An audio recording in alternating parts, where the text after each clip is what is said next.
like sleep in your own bed, you are back home again in Indiana. Tony Stewart. I did French kiss at one. You don't have an extra Home Depot. Yeah, you do. Because we may never get an opportunity to do this again. Oh, kiss the driver now?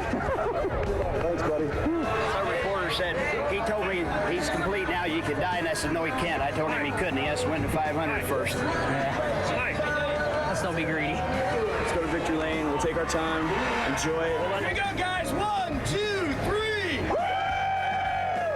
Just hope I don't roll over on it in the middle of the night, Olson. Where's the lip? I'm going to be laying next to it for sure. Thanks for helping me realize a dream, buddy. Man, that was my dream. Can't thank you and your family enough. Whoa. But I'll take my time today. This can drag on all day for all I care.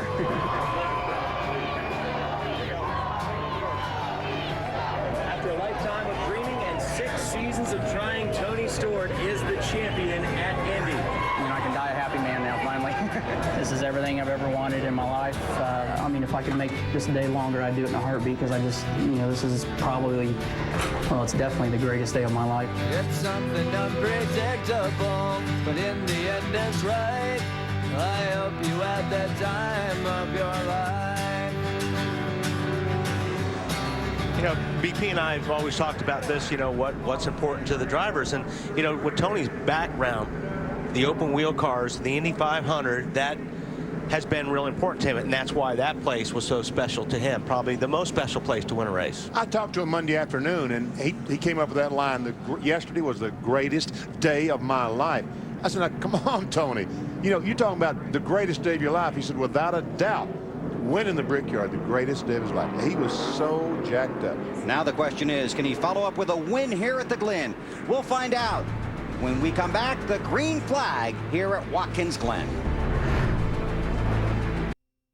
This should be very exciting. One rule change from this race a year ago. There is a lucky dog in effect on the road course here at Watkins Glen, so we'll keep you abreast of that.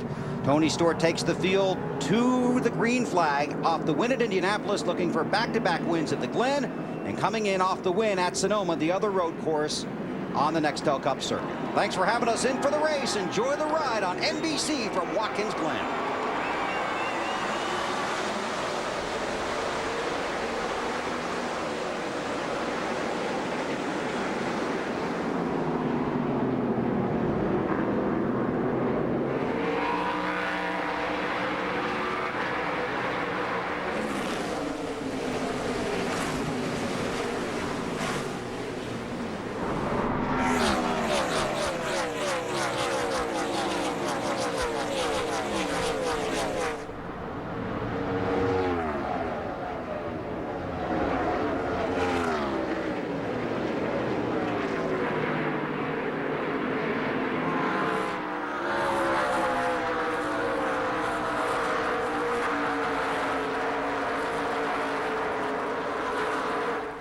I don't think that camera's going to make it today.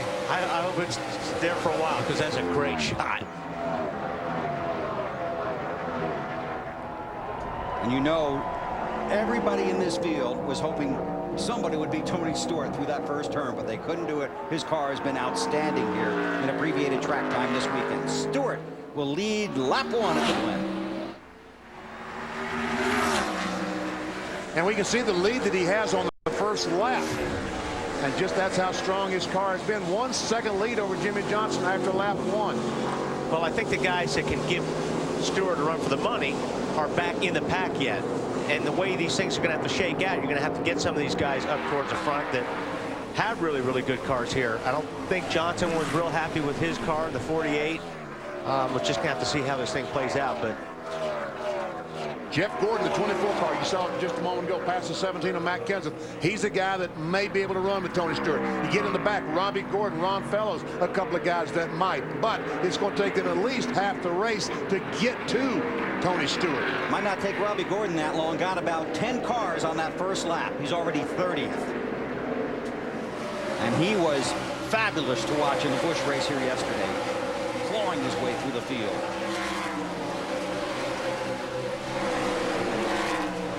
Through the carousel.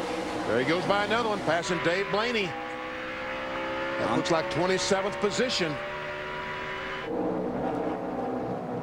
And you'll see Robbie right here in this spot passing a lot of cars. There's a lot of guys that try to outbrake right here or get on the outside, make these passes. The track is in really, really good condition for racing. There's a lot more passing zones I saw yesterday than I've seen here in the past. He's going to come to the start-finish line. We'll get an update on the scoring and see where he's at. And he will get this car.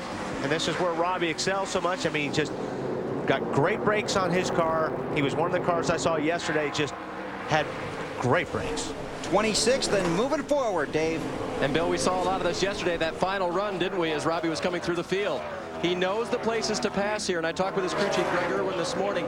That finish of second yesterday was great for our company. The team needed it, but it was really good for Robbie mentally as well. And as he goes by Ken Schrader, you can see he's on it again. Yeah, Robbie will pass a lot of these cars in front of him right now fairly easy. It's when he gets to the top 10, then things will start getting a little bit tougher, but he'll pick off a lot of these cars, another 10, 15 cars he'll be picking off quickly. He just got to be careful and not use too much of his car getting by. He's got to keep those front fenders on there. Ryan Newman in the 12. His teammate Rusty Wallace in the 2. And Newman's has been able to get by Rusty Wallace. And you know the 12 car coming on behind because he was the NASCAR Busch Series winner yesterday. But if we hadn't had caution flag laps late in that race, he would have finished about 29th. Because he ran out of fuel on the cool down lap. You talked to the crew chiefs this morning, and I'm telling you, every one of them said, we've got to pit by lap 50. Well, how many laps can you run on fuel? 38. Come on, guys, the math just, it doesn't work. But you just, what they're doing is they're having a gamble. They're gamble that there is enough yellows between them and the end of the race where they can stretch that fuel mileage. Because if you come in and top it off and other guys don't, you've lost all that track position. You may lose a lot more if you run out of gas, but that's a gamble that you got to be willing to take. Exactly right. That's Kurt Busch in the 97, the defending series champion. As Matt talked about, making the startling announcement this week that he will go to Penske beginning in 2007. Would like to be in that car in front of him in 2006. Alan, how about Rusty? Well, of course, as you mentioned earlier, Bill, today is Rusty Wallace's 49th birthday. And I talked to him before the race, said happy birthday. He said, wouldn't a win be a great birthday present? Rusty Wallace is 4th in the championship standings. He's 218 points behind the leader, but he's only 230 points up on 11th. Rusty says we're treating every race between here and Richmond like it's the most important race of the season. We're trying to get every point we can to make sure we're in that championship. Matt? 2 cars back of Rusty's, the 42 car. Jimmy McMurray, he drove Rusty's car on Saturday.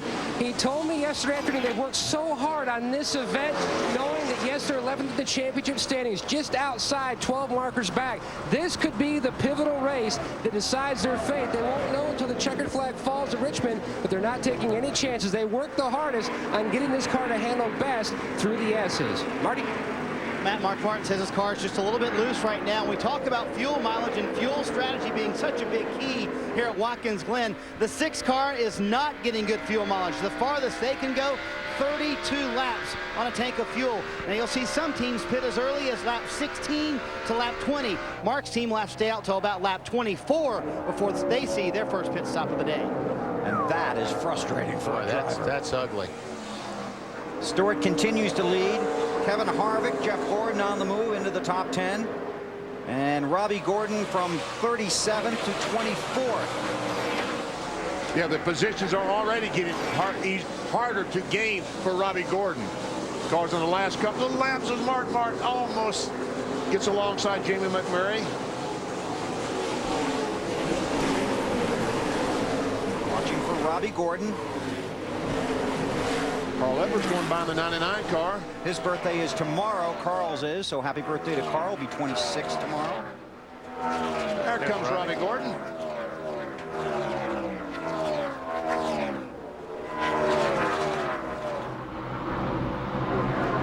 Trying to close in on the 9 car, Casey Kane. This is the inner loop.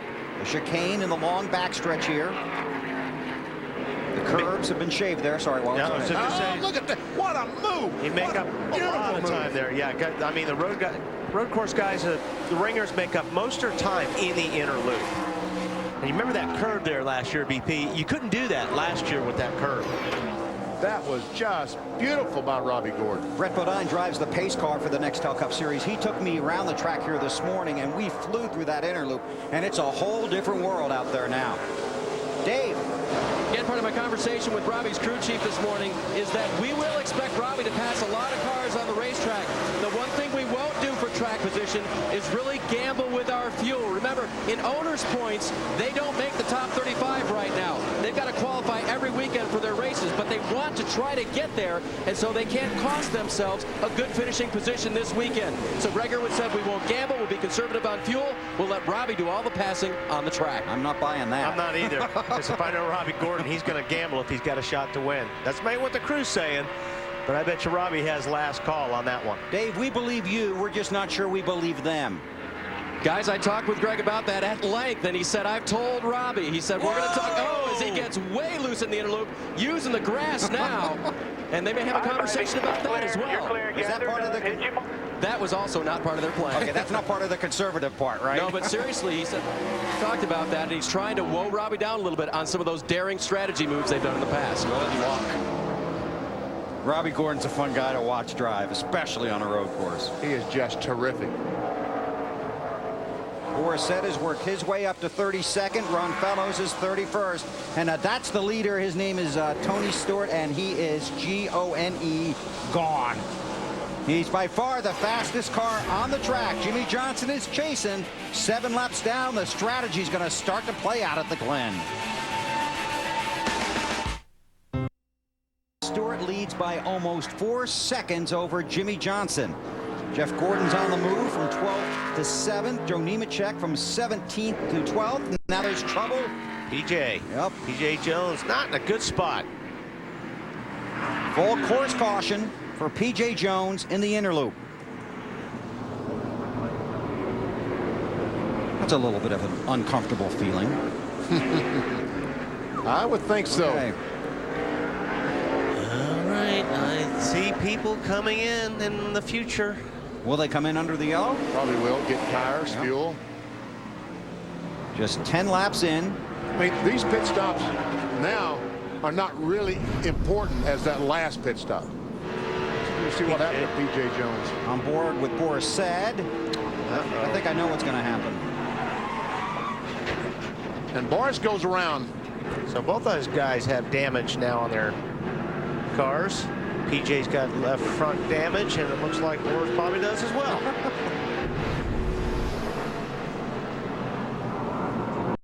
And that's because that curbing has been shaved down there, and I believe the drivers think you can get in there too wide. Well, you can get in there too wide. But you can't come out too wide.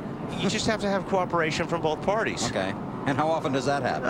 I went through there a couple times yesterday too wide. You just got to be really careful, or, you know, side by side, you got to be careful. But there were a lot of times where you get in on a guy and the guy couldn't see you and he would go straight. Okay. He decided, I don't know where he's at, and I had a couple people that went straight. One thing to think about, this is a 90-lap race. Obviously, rain is a consideration. We started a little early today with this race, so that could factor into some guys possibly stopping here, trying to meet that fuel window, which would get them to the halfway point and a little bit further should rain become a factor. So there are a number of strategies here. And every team almost is on a different strategy. You see the pace car going straight there at the inner loop while they sweep up the racetrack. Very good idea, Brett, to take the cars down where it's clean. Let's see, Robbie Gordon, 37th to 19th, and some extracurricular activity going through that inner loop. Here's a good look at Robbie. On board a few moments ago. This was the pass right here. He set him up pretty nicely. And got some cooperation from the fellow driver, Casey Kane. That's right. This one didn't work quite as well, but he came out of it. He goes in the corner, and when he turns it left, a little bit too strong, and it almost spun out, but he wisely goes through the grass, doesn't lose a position. Dodged a bullet. He's lucky he didn't bend up that valence. That's right, or puncture a tire with a stone. And he and Robbie and Brian Vickers had an interesting battle for about a lap and a half or 2 laps there as well after that. So Gordon 37th to 19th. Tony Stewart has led every lap. And it'll And Jimmy Johnson's hung in there. I didn't think their car was that good, but making a liar out of me. Okay. What's going to happen? I don't know. I don't know either. I don't either. As I said, it seems like every team has a different strategy. I got to think a lot of these guys are going to come in. I think so too. Pit road is open. We'll find out. Tony has every look of staying on the racetrack. He does. He does. Let's see where they start. Here we go. Kevin Harvick. Yep. And he sat up here yesterday and analyzed that Busch race in your seat, so that might contribute to their strategy today. Michael Waltrip is on pit road. Casey Kane, Casey Mears, Dave Blaney, Matt. Kevin Harvick, the leader one of the lead cars coming into pit road. Now, you can see all the brake dust on the right front wheel and the left front wheels are pulling those off. Now, Harvick was concerned about the nose. He felt like he got into a car, and that's when Jeff Gordon got by. God, it's full of two. He stalls it. Crew guy give a little push, and he's away. The 0 car, Mike Bliss, on his way in. Bill? So some of the guys that were running outside the top 10 coming down pit road, tires and fuel. Strategy will be big here at the Glen. We'll sort out the running order when we come back. Lap number 12 here at Watkins Glen. Coming to get the green. Tony Stewart brings the field to the flag lookout in turn 1. Now the reason that these cars did not pit, we only completed 12 laps. Wow. Look at them, they are 5 wide at least. Now they got to funnel down to at least 2. Kurt Busch on the outside of Rusty Wallace. See who gives. Normally the guy on the outside's got to give. And Kurt wisely does give. So they went through all that exercise and nothing changed. But the reason these cars, these front runners did not pit because you've got to get to lap 50. They don't have enough fuel to get to lap 50, so they got to wait to get within that window. Probably 16, 18 laps they'll start pitting. Getting pretty racy up the backstretch there. There's a lot of blocking going on already. And well, which you'll see a lot on the restarts too, because the restarts are so slow for the guys from the middle and the back. You know what, Jeff Gordon looks pretty racing that 24 car. I agree. It bogs down. It's like being at a stoplight when it turns green. The guys in front go, but not everybody in front of you goes at the same time. Yep. Jeff Gordon, I mean, Dale Jarrett seemed to be slow. He's over the right side like he had slowed down. It does look like he... And he was one of those guys doing a lot of blocking on that restart. Dave, Matt? Well, under that caution, the 99 of Carl Edwards said his windshield was littered with some kind of oil, possibly gear oil. He suspected it was from the 88 of Dale Jarrett. Wow, that's close racing right there. That is Biffle in that 16 car right on the back bumper of the 48 of Jimmy Johnson. That's a battle for second position. And it's difficult going up through those S's that close to somebody because you lose the air on your nose and that car does not want to turn at all. So real tricky. You have a very good car to be able to be that close. Oh, Biffle, what are you doing? Pull it off. Wow, you talk about cooperation. The move in the inner loop, Marty. Oh, what a great move for the bus stop for Greg Biffle. That's what they call that part of the racetrack. He's actually loose both ways, more loose on the right-hand turns. They were debating on a pit stop. They wanted to make a pit stop because Biffle wanted some chassis adjustments. Jimmy Johnson behind him, however, very happy with the chassis, was surprised a little bit by that because he didn't know what to expect after the changes they had made between practice and qualifying in the lap they never got. But Johnson just a little bit free, but happy with the chassis. Biffle sliding all over the place. BP, did you teach him how to race like that? No. But he's sliding and going somewhere, and that's a good thing. Hey, look here. Jeff Gordon going by Rusty Wallace. Tell you what, Jeff Gordon moves into the 5th position. Started 14th. Robbie Gordon has worked his way to 15th from 37th after 14 laps. It's Jamie McMurray in the 42. Yeah, McMurray's been trying to get by Russ. He's taking a look. Just can't quite outbrake him. Matt, Casey Mears on pit road. Bill, it's a Jimmy Ellis strategy. brought him back down. He stalls the car leaving, finally gets it refired. Brought it back in just to top it off of fuel. Another team playing a little bit different pit strategy here this afternoon. Now from here he can get to lap 50. And when we get to 50 in that area, we're going to see all these cars hitting pit road.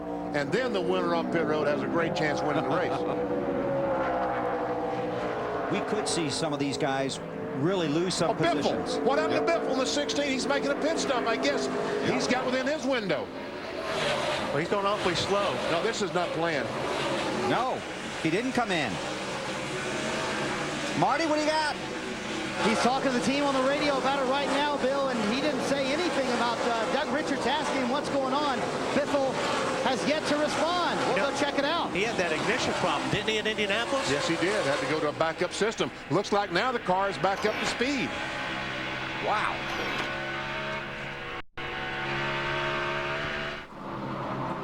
So we'll keep an eye on Biffle. 31 car on pit road. Alan? This is a planned move, Bill. They're coming in. They're going to fill it up, pack it with fuel, change 4 tires, send Jeff Burton back out, then hope they catch a caution, and all these other leaders that did not pit that last time under the yellow will come back in and come out of the track behind him. It's a gamble for track position by the crew chief, Kevin Hamlin. Jeff Burton had a strong ride here in the Busch race yesterday. That's Tony Stewart, 3.2 seconds ahead of Jimmy Johnson. Then Gordon, who's gotten around Ryan Newman. And there's Robbie Gordon in that 7 car on the move, chasing Jeremy Mayfield.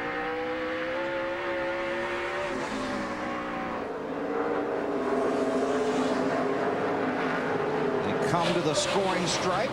Yeah, Robbie will, I'm sure, try to make a move here on Jeremy Mayfield going into turn 1, try to outbrake him, but yeah, get down beside him. Robbie Gordon into the top 10, and now up to 9th. Joe Nemechek has been racing in that 0-1 back there. He's got caught in some traffic, slid himself through turn 1 a few laps ago. Yeah, Joe gets around this place very good. And Biffle hanging right with him now. Biffle on the looking at the inside of Joe. Okay, they're going to head for the inner loop. Let's watch this for a second. And looks like Biffle's going to get the spot from Nemechek. Hey, Marty, did they ever figure out what happened to the 16? Well, BP twice. Doug Richards asked him what happened. What happened? No response from Greg Biffle. I just asked Doug again. He said, I guess it was the ignition. I don't know. Biffle won't tell me. Of course, he is a little busy. Yeah. And mad. Yeah. McMurray taking a look on the inside. Like I said, that's a corner right there. We didn't used to see a lot of passing, but we have seen a lot today and yesterday. Wow. Oh, McMurray around the 12. Alan? Ryan Newman, a lap ago on the radio, brake problems. He said the pedal went to the floor. Hasn't said anything more about it, but the crew concerned. You know what? There's a lot of concerns about that this weekend. I don't know what the deal is. I thought these brakes were supposed to be so great. I had problems yesterday. And if you're having problems with the pedal now, this early in the race, you're in big trouble, because normally after about 5 or 6 laps, you've got to pump the brakes anyway. And if they're this hot right now, it's bad. Dave. Team Robert Yates Racing on pit road right now. Both cars just a little bit tight. Both cars making minor adjustment.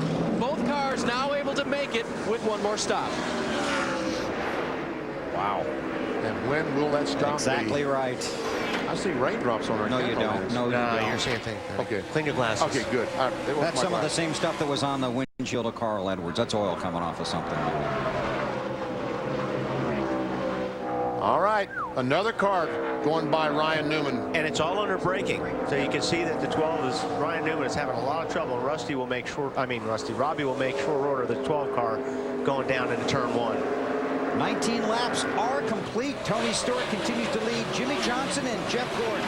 If trouble breaks out, we will break in. You're watching NASCAR on NBC.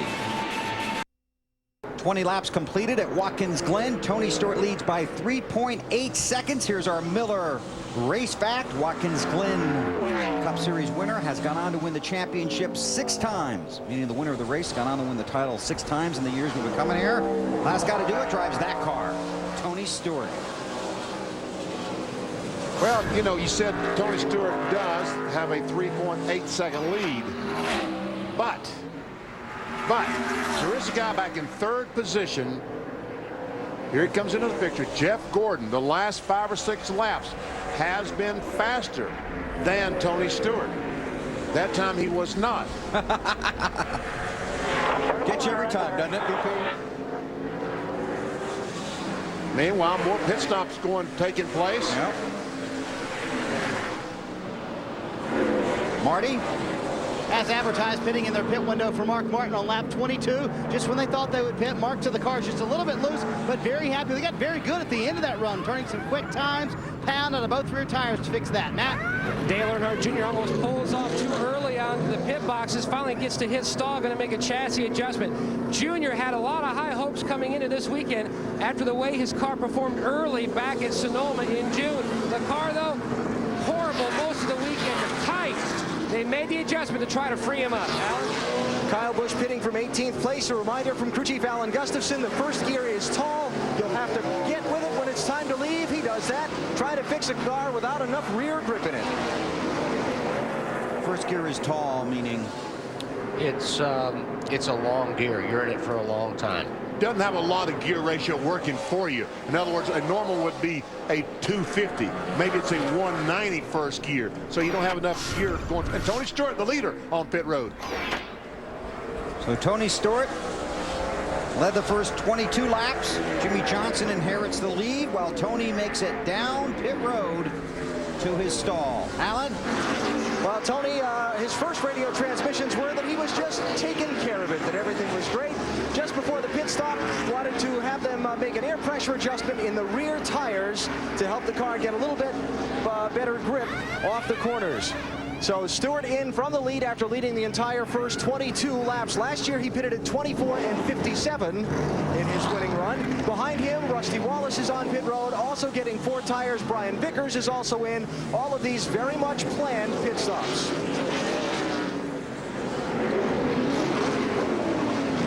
This all based on how far you can go on fuel. You want to get your fuel as early as you can and go as far as you can. And it takes so long to go around the racetrack that you're not in jeopardy of going a lap down. You're on the lead lap with the leader as Jimmy Johnson makes his way to pit road. Johnson coming in off the hard lick he took last week at Indianapolis, trying to recapture the lead in the championship standings, Marty. And Bill didn't hurt that he led 1 lap there, collecting 5 bonus points for leading lap here at Watkins Glen. He wanted the windshield tear off, so the car was getting loose for him. They make an air pressure adjustment, trying to tighten up that Lowe's car, but Jimmy very happy with the car so far, running as low or no lower than second during this run, Bill. He's on his way. And you see these stops, they're making sure they get the gas tank full. Every ounce of fuel that it can get in these cars, they're putting in. Jeff Gordon led the last lap. How about that? The road course king leading at Watkins Glen, trying to resurrect some championship shot here in 2005. Car looks awfully good. Is that where he getters and having trouble? No, it's Terry Labonte. Terry Labonte off the face of the 11 car. And I think he was on pit road just a few laps ago. Jeff be coming in this lap, perhaps? Yeah, Terry had been on pit road just a couple of laps ago. All right, Jeff has led a race. He's got his 5 bonus points for leading. And he goes to pit road. The yellow line not a factor here on pit road. Your pit box is designated by the white lines. Dave? Spoke to Jeff Gordon just before the race today, and he said he did have a car that could compete with the 20. Felt very good about the way this 24 car is running. A former race winner at the Infineon Raceway last year. They will make a slight air pressure adjustment for Jeff. He said his car was just a little bit loose. They will take on 4 tires and, of course, pack this thing full of fuel. Matt? Ricky Rudd, whose last Cup victory came on a road course at Sonoma, making his way down to Fatback McSwain and the Wood brothers. Ricky said the car was running warm earlier. He was dipping out, trying to get some fresh air. You can see all that dust blowing off the brake dust. We've got a spin on the racetrack. Dale Jarrett is in the wall. Oh, my goodness. Well, that's on the outside of the carousel down there. Has some damage to the right rear, and there's the leader, Robbie Gordon. You're all clear if you get going right here. Robbie Gordon just went by as the looks leader. like we got damage to the right rear quarter, so let's get it beat out and get the tires on it, okay? Full course yellow. Sorry, BP. Go ahead. that might put the 88 car a lap down. Of course, I think they got more problems than just being a lap down. Well, don't know. Yeah, they got to put the fuel in back there, don't they, in the right rear? Somehow. Well, they're supposed to put Yes, fuel there. exactly right. So let's see if we can figure out what happened to Dale Jarrett here. He's got a mark on his bumper. Yep. Got another mark on his bumper. It's like Junior gets in the back of 88 down in the carousel. Junior had fresh tire. Well, 88. Junior had stopped later than the 88 car, so his tire's a little fresher. You see that on the left side of the bumper? That I saw that spot and went, yeah, that's probably getting help. So the caution is out. Robbie Gordon is scored as the race leader. So from 37th to 1st. But Gordon has not been to pit road. Well, he'll go now, get his 4 tires, and not lose much track position doing it. I mean, he'll lose track position, but not, you know, on the racetrack while these guys are under green. It won't be so bad for him. We'll be able to pull up to the rear of the field. Yeah.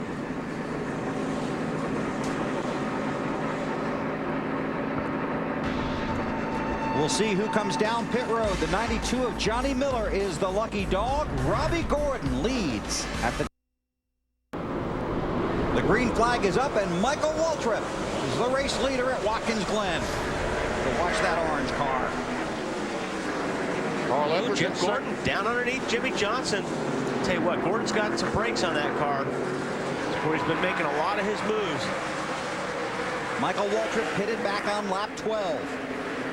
Tony Stewart gets by Carl Edwards to move into 2nd spot. But here comes Jeff Gordon.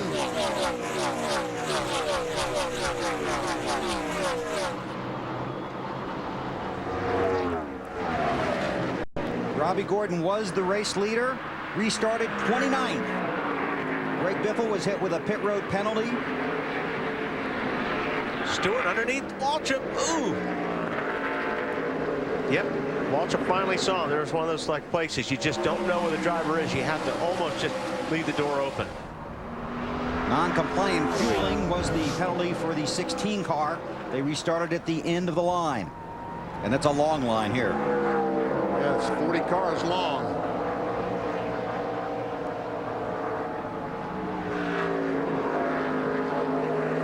Out of turn 7 and down the pit stretch.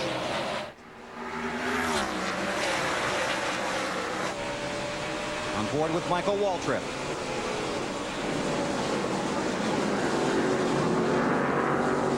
Carl Edwards in the 99, Jeff Gordon in the 24. I think Carl Edwards said, you know, I need to learn something. Why don't I follow the master at Watkins Glen, Jeff Gordon? See if he can teach me something. And I think, Carl, that's a very bright idea. He came here and basically crashed both cars during the test. Carl Edwards did his Busch car and his Nextel Cup car. Raced here for the first time yesterday, Edwards did. Jimmy Johnson, 48 car, gets by Carl Edwards. And Carl, when you look in the mirror, all these guys are good. Kevin Harvick, right behind him in the 29 car. Very good road racer.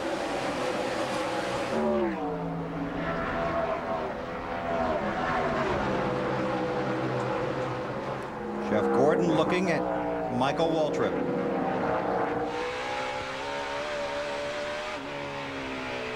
Greg Biffle has been on and off of pit road for fuel after having to go to the rear of the field.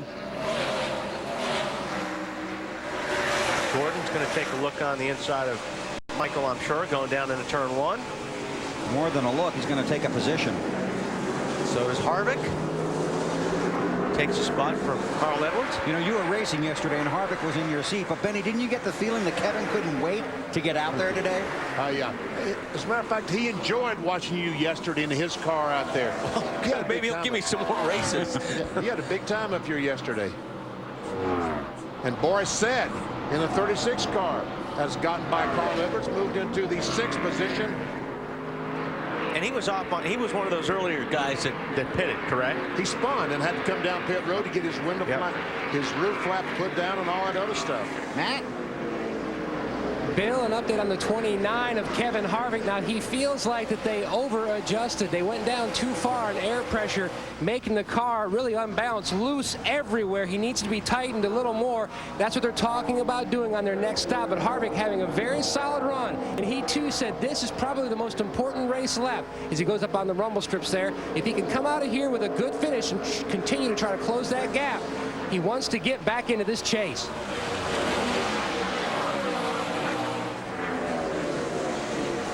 Jimmy Johnson, yeah, taking a look at Michael, and Michael may be having some brake problems or there. Saving them. Yeah, I don't know if, God, it's hard to save brakes.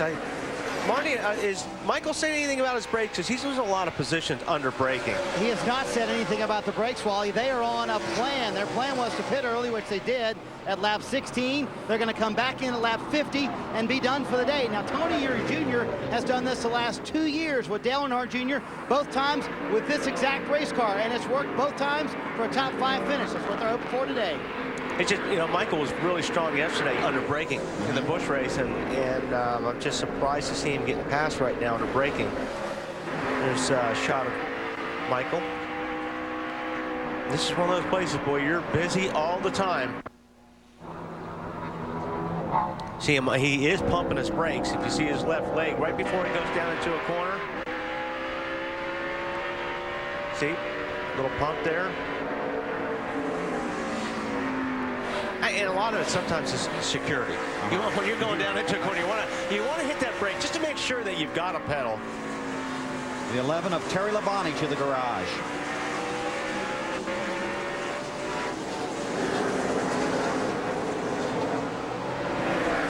Oh, 31 around and in the guardrail. Yes, sir.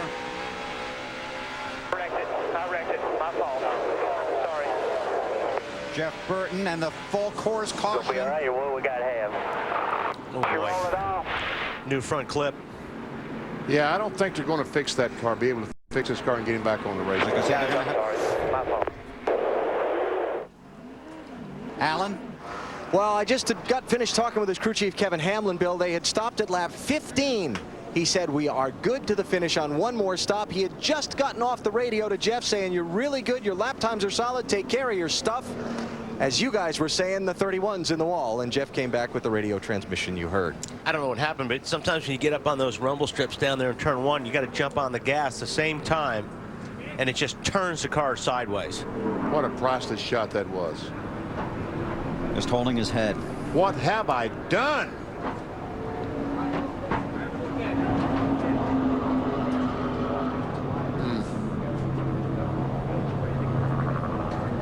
Well, that's heartbreaking. Had a good run going yesterday. High hopes for today. Kevin Harvick talked about it yesterday. This team has had no luck this season. See if we can see what happened. Jeff's okay. He's going to climb out. Well, here you see him coming. Oh, he's already loose down into the corner. Then he gets up on the rumble strips, and he's actually trying to gas it, trying to save it. Oh boy. That's a hard hit. That was a hard hit. I wrecked it. My fault. Sorry. I believe it was Reed Sorensen, but it was one of the guys in the Busch test came up here and did the same thing. They got over that new curbing over there, tried to correct the car, and the car just took off and shot right across and went nose first into the guardrail over there. Under caution here at Watkins Glen, Tony Stewart is having another outstanding day. Going for back-to-back wins off the win at the Allstate 400 at the Brickyard. He leads at the Glen. And Michael and Kevin. 38 of their friends. Here we go. Hang on tight. Jeff Gordon's going to look. He's going to try. This is his best opportunity. Can he outbrake Tony Stewart? Wow, he's got a good shot at it. Oh. You know what, Tony? Jeff just gave you a present right there. That's about half a lane wider down there now than it used to be on the inside. But in order to go through there fast, you need all of it. Or somebody to lean on. Yeah, and Jeff didn't have all of it. Speaking of leaning, that 97 car No kidding. Was he rolling over or what? He really was.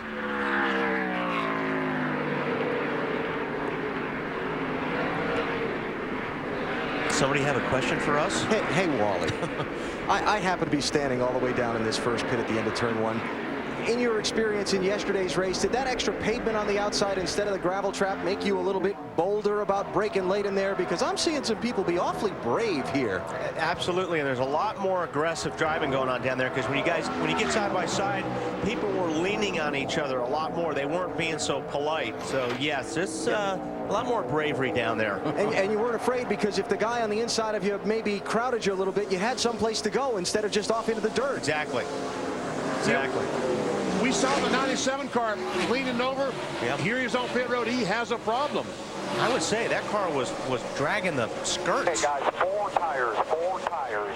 Defending series champion Kurt Busch on pit road. I just think he has a flat. I don't know if he's got a flat. He wouldn't be able to go through the S's that fast if he has a flat.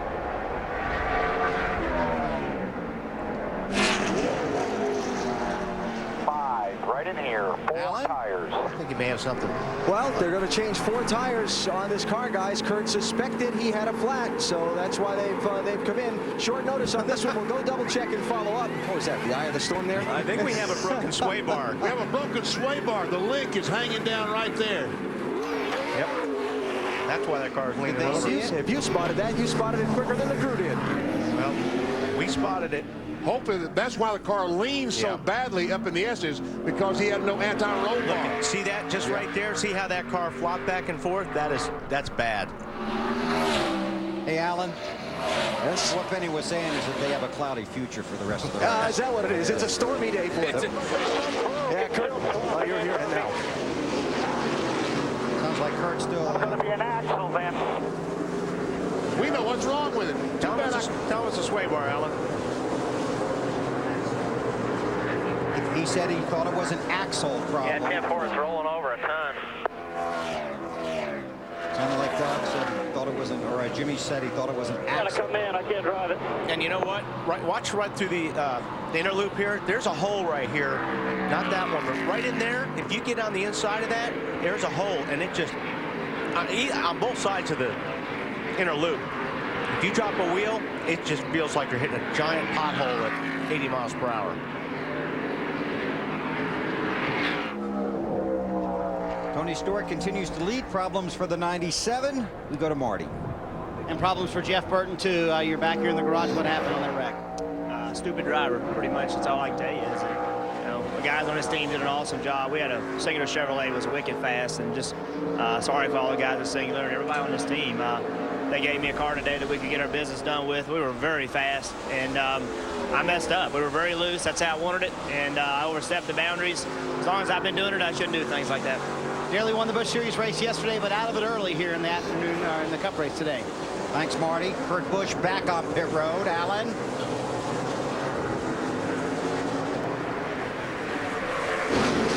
Well, they are got the right side of the car jacked up. They're looking to see if the sway bar is even still there at this point, and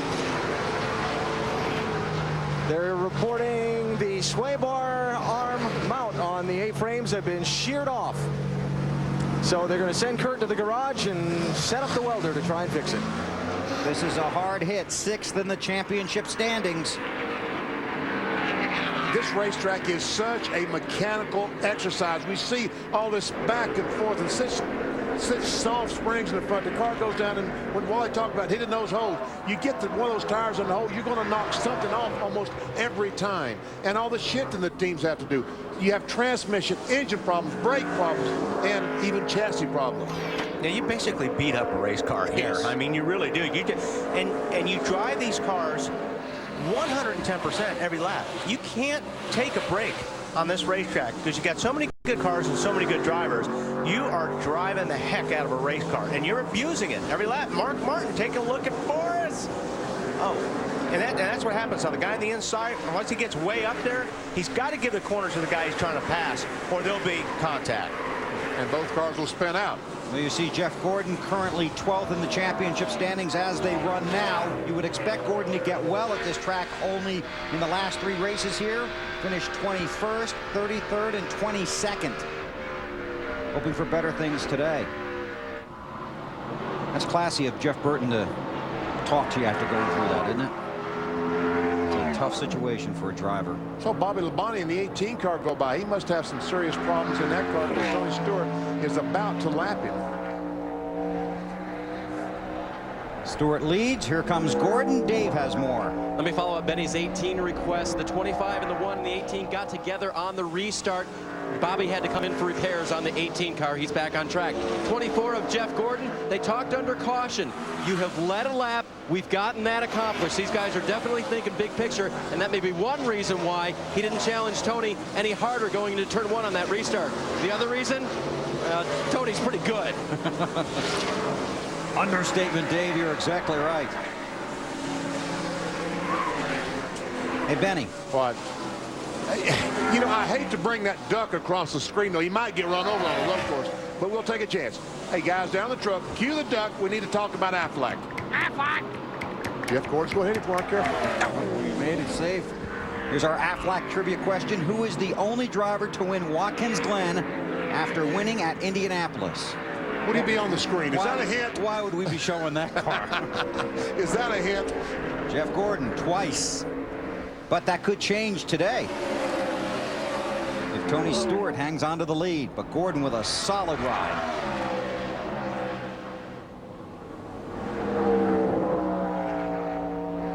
'97 car has gone to the garage.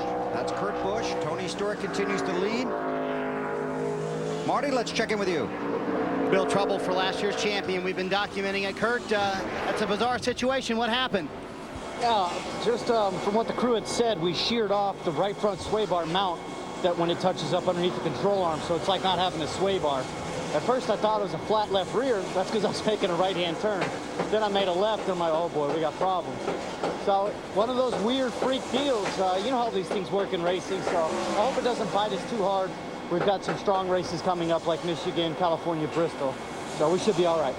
And a top 5 at Infineon back in June, but today back in the garage for a while for Kurt Busch. And he has been the focus of attention since we got here on Friday. After the announcement this week, he will leave Roush Racing at the end of next season to move to Penske to drive the 2-car.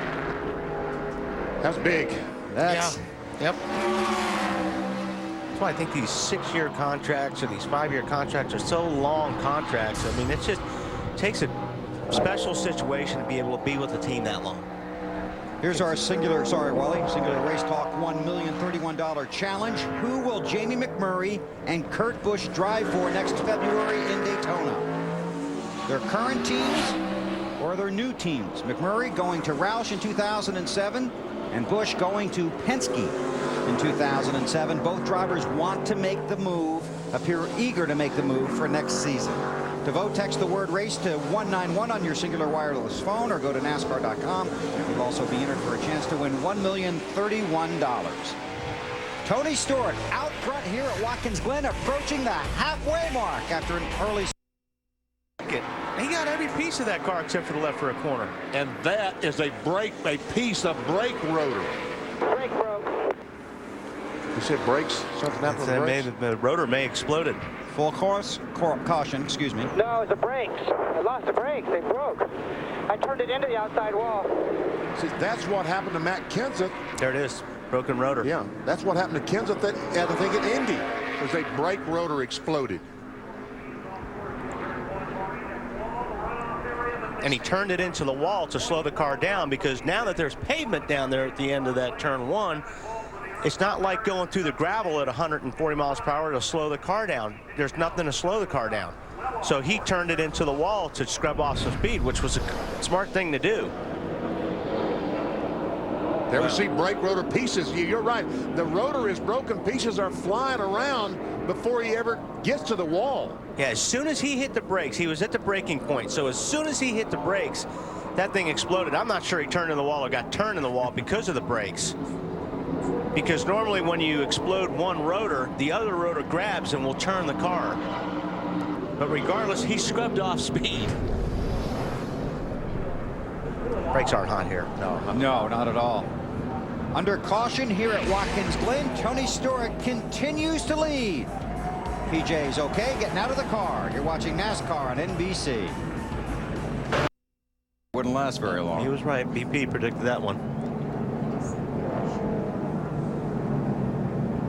Want to update a couple of guys here. Robbie Gordon restarted 29th after the second caution, then restarted 25th on lap 35. He's up to 14th. Boris said is 6th after pitting on lap 19. He started 39th.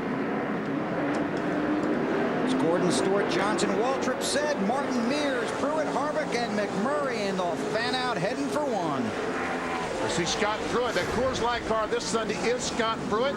Sterling Mullen is not here, and there goes Scott by his teammate Casey Mears. Oh, there's Robbie Gordon back there trying to get by Rusty Wallace. Robbie Gordon in the 7 car. Would be for about the 11th position. No, I think he's going to get him going in the interloop unless there's a major block here, because Robbie gets into the interloop really good. And sometimes he just uses the grass. Yeah, he gets through it good too. I'll tell you what, we're talking about brakes. It doesn't seem like that the 7 car's brakes, he has any problem with brakes. We had a discussion this morning about brakes. I asked him what he was using, and he told you. And I'm going to tell Kevin after the race. Now all of a sudden, Jeff Gordon is falling back in the clutches of Jimmy Johnson. Just a few laps ago, he looked like he was going to drive away, but now it looks like Jeff Gordon is holding up this entire line of cars. Not for long. If you're holding somebody up, they're going to get you going to 1. Jimmy's going to try it here. Jimmy Johnson trying Jeff Gordon for 2nd. Those are teammates. Michael Waltrip looking for the position. Oh, and Michael's going to get the spot. Gordon bobbled there just a little bit, just enough for Michael to be able to get underneath. Flat left front. Flat left front is what he's saying. Yep. Good eye, BP. Dave Burns. And they just radioed that immediately. Flat left front. Jeff radioed the crew. They have gone into action here. Now they have to wait most of a minute for Jeff to get around. And hopefully that tire won't shred to pieces. He's going to hold up a few more guys here. That tire does look pretty bad. There he goes. Coming, I'm coming. All right, 4 times. Get that trap bar down around the half. He's getting there as fast as he can, as slow as he can. He's got to get to the right side of the racetrack here.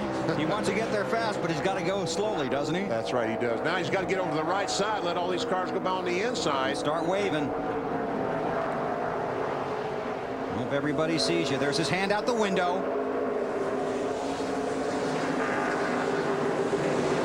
Now this is, we're working lap 46.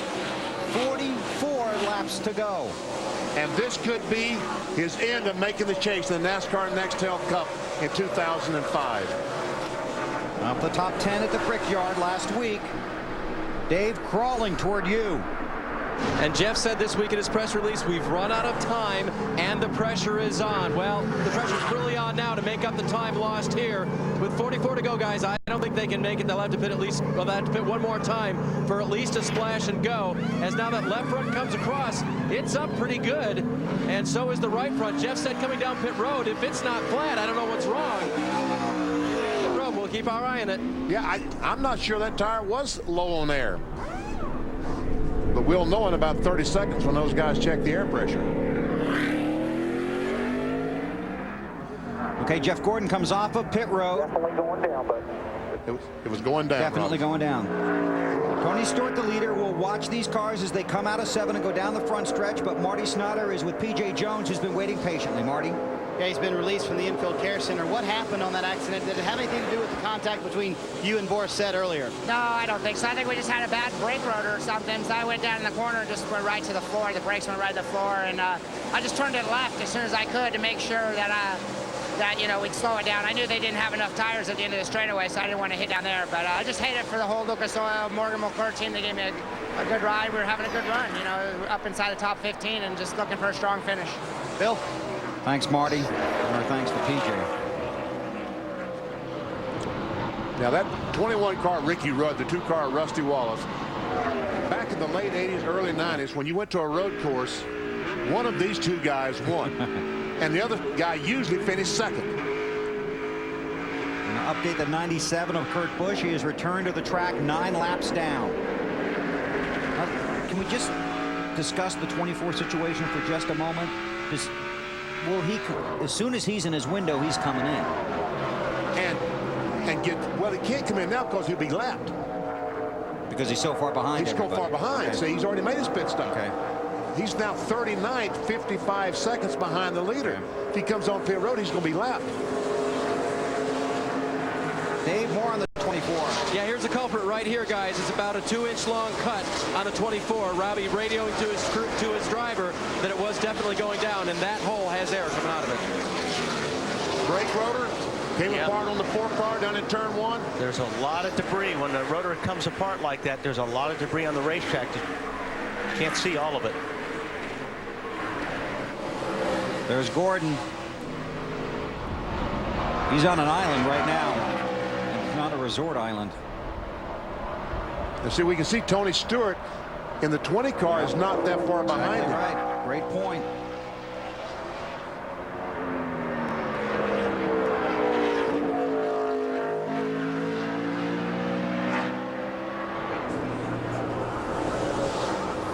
Tony Stewart through 6 and towards 7.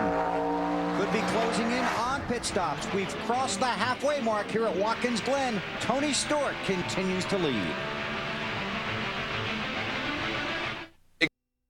Has begun, Marty. And as advertised, Michael Waltrip stops with 39 laps to go. He said the car just needs a little more front grip, a pound on the both tires for that. That's our last stop of the day. Matt. Crew Chief Jimmy Elledge working the same strategy. Bobby Burrell slipped on his hose as he came around the front of the car, but Elledge trying to work the same strategy he did last year. Got him a huge lead. They lost the race late. He is down and away. But he beats Michael Waltrip off pit road, and hey, that may mean something at the end of this. So they come off of pit road, 39 to go. Everybody on the edge, basically, of their fuel window at this point. I don't think these cars can run 40 laps on fuel. You said that last year. Unless they get some caution laps. 41 car too fast exiting pit road. Oh, no wonder he beat Michael Waltrip off pit road. There's Robbie taking a look at Mark. Not close enough yet. Robbie Gordon has been on the move. A pass of the 40 car of Pruitt and the 15 of Michael Waltrip. Now, if we can ride on board here with Robbie until we get to the inner loop, watch how much ground, we'll see how much ground he can make up on Mark entering the inner loop. That's where he seems like his car is so much better than everybody else's. See here coming down the backstretch. Now, just start to see the numbers on the side right there. See how he closes in on the guy in front of him. I mean, he made up 4 or 5 car lengths right there. Scott Pruitt in the 40 car driving for Sterling Marlin has been on and off of pit road. Paul Menard has been on and off pit road. Kyle Petty, the strategy has begun. You want to get your fuel as early as you can and then get the best fuel mileage you can. Mark Martin points to Robbie Gordon, says go on the inside. I'm giving you some room. So Robbie Gordon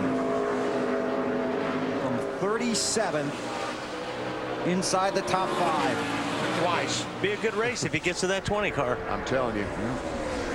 More cars on the pit road. Elliott Sadler, Kevin Harvick, Matt Kenseth. And Ricky Rudd. Oh, he missed the corner. Sure did. I don't know if he missed it. He just used a lot more than some other guys. See, now last year that would have been a caution flag. Yeah. Because he would have been in the gravel trail.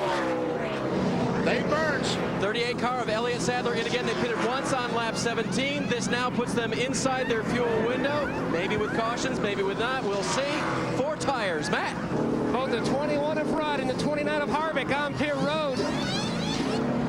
Harvick's in the car, was a little too free, but also tight on some right-handers. He almost falls off the jack. He's down and away. Close call with a 38. Looks like the 38's going to get him. 21 still on pit road. Well, the first gears are like, it's like if you have a stick shift at home and you put your car in 3rd gear when the green light goes up, that's what it's like leaving the pits here in 1st gear. Very, very tall. And that's why a lot of these cars are stalling. Mark Martin headed toward pit road. He and Jamie McMurray both. Rusty Wallace. McMurray's doing a good job today. He's been up in the top 10 all day. Marty, you got Mark? Yeah, Bill, Pat Tryson told me a moment ago, he said, I'd love to pit with those guys, but they're racing for the win. I'm racing for a championship today. Mark said the car really came on at the end of that run. He kind of let Robbie Gordon go. He wanted to tear away in a small air pressure adjustment in the 6 car. Matt? And McMurray's in. He has stalled the car. It's up on the jack. As they're fueling the race car, it rolls forward. Now we're going to make an air pressure adjustment. The car needed forward bite to Allen as the 99's also in. Yeah, Rusty Wallace pits from 7th place. Crew Chief Larry Carter saying, make sure you get it full of fuel. They still haven't made any adjustments to this car all day. Rusty's just trying to keep it on the track. He knows Kurt Busch, one of his point rivals, has been in the garage today. It's a hectic place down there. You know, one thing about pitting like this, it's much easier for the drivers and the crews because this is a tough place to pit under yellow when everybody's on pit lane because the pit boxes are so small. So this makes it a little bit easier for everybody coming in and not being so crowded. So who just got black flag, Bill? 21, Ricky Rod. 4. Probably not getting their equipment back to the pit wall, I believe.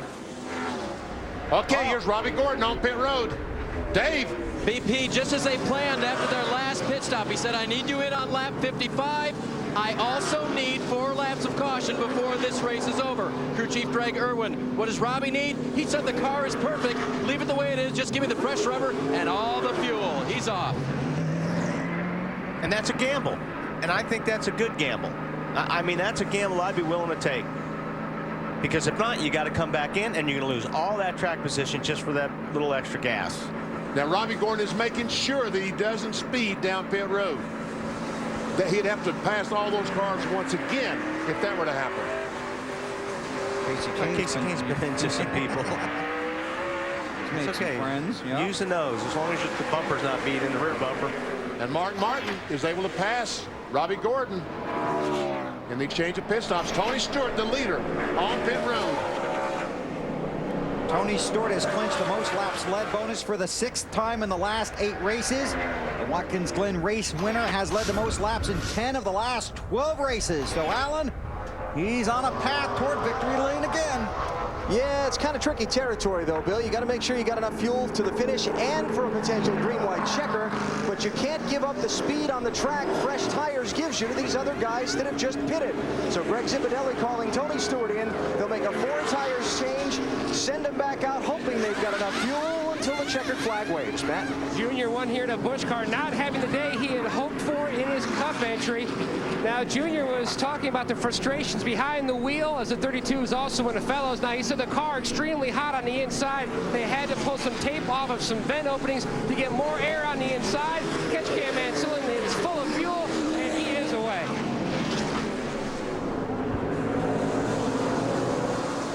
Saw Kyle Busch run fellows. Coming off of pit road, Jimmy Johnson scored as the race leader. Working lap 57. Now he's got to pit. All these guys have to pit. The fact that Tony Stewart has been in the pits, they've got to get in there. Marty, coming to you. What are you going to do? Nothing to the car, BP. Jimmy told Chad Canals, his crew chief, said, you know what? I don't know that I would change anything. The car's a little bit loose, but I'm happy with it. I like it. Jimmy said, quote, life's all good right now. Pulled both tear-offs off the windshield. No chassis changes, as we said. It'll be 4 tires for the 48 team. They've stayed out 1 lap longer than Tony Stewart all day long, but can they beat him on the racetrack? Car looks awfully clean. Those guys made a lot of changes on that car. They made a lot of the right changes. And very careful not to speed exiting pit road. 35 miles per hour, the speed limit on pit road.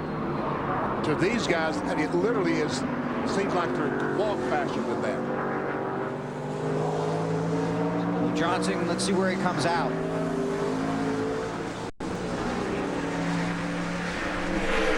Tony in front of him. Yeah, that was just Stewart right in front of him. So he'll work his way through the S's, up the backstretch and around to the start-finish line. There's Tony Stewart. There's Jimmy Johnson.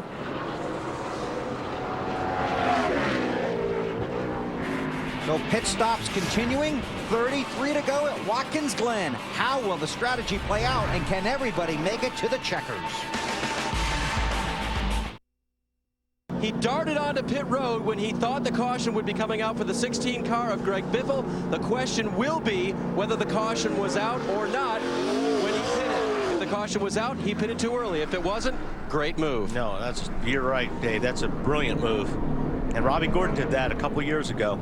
And there's a reason for the caution flag. Greg Biffle has lost a transmission. The transmission is broken in the 16 car, and he could not coast back to the garage area. Third in the championship standings, so the second of our top 10 guys to have problems today, Kurt Busch and Greg Biffle. And let's take a ride with Greg Biffle, and this will be a sickening sound. Hey, you come through turn 1 in second gear. Here's the second, then you grab third right here.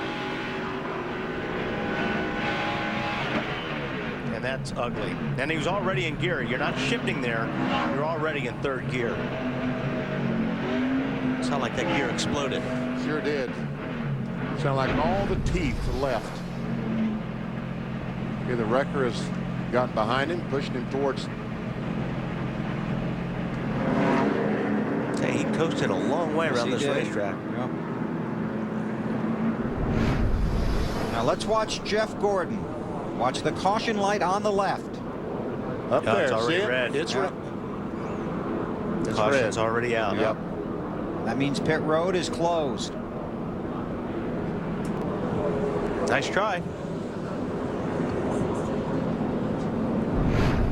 So we'll have to sort out the Gordon situation. Tony Stewart is the race leader, followed by Ryan Newman, Johnny Miller, Jimmy Johnson, and Boris Said. Been a tough day for guys in the top 10 in the standings. We'll see what happens when we come. Field just got the green for the restart. They charge into turn 1. Ryan Newman losing several positions. Because of his transmission trouble. Only has first and fourth gear. Yeehaw. What was back there? Somebody was in the dirt for a little while. The green car, Anthony Lazzaro. Ooh, it gets really narrow here. Yes, it does. Michael Walter trying to go by Anthony, and also Jeremy Mayfield. And we got some pretty good cars sitting in the top 7 right now, 6 or 7. And those. Oh, our camera's fixed. Yeah. For now, yeah. Starting to have that lean. Track is not banked back there. NASCAR allowed us to go out there and reposition that camera. And those caution laps that we just ran might allow Robbie Gordon, all these guys, to make it to the end of the race. I don't think we're done with caution laps for some reason, but Jeff Gordon had to restart at the tail end of the field for pitting too soon. When the caution came out, pit road was closed. He tried to charge onto pit road, did not make it, had to restart at the end of the line. What are you looking at? now Boris has got something dragging underneath his car, but I think it's just a rear brake hose. I think it's a brake hose as well. One of the hoses that carries air to the brakes to cool them off. Looks like one of them has come off the 36 car. Scott Pruitt working on Rusty Wallace. There goes Robbie Gordon in the 7.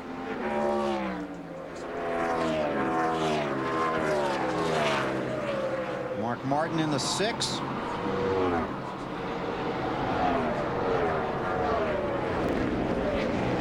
Racing, wow.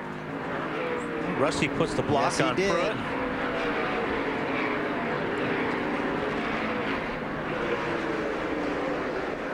Well, and Rusty, yeah, he knows he can't give anything up if he's going to make the chase.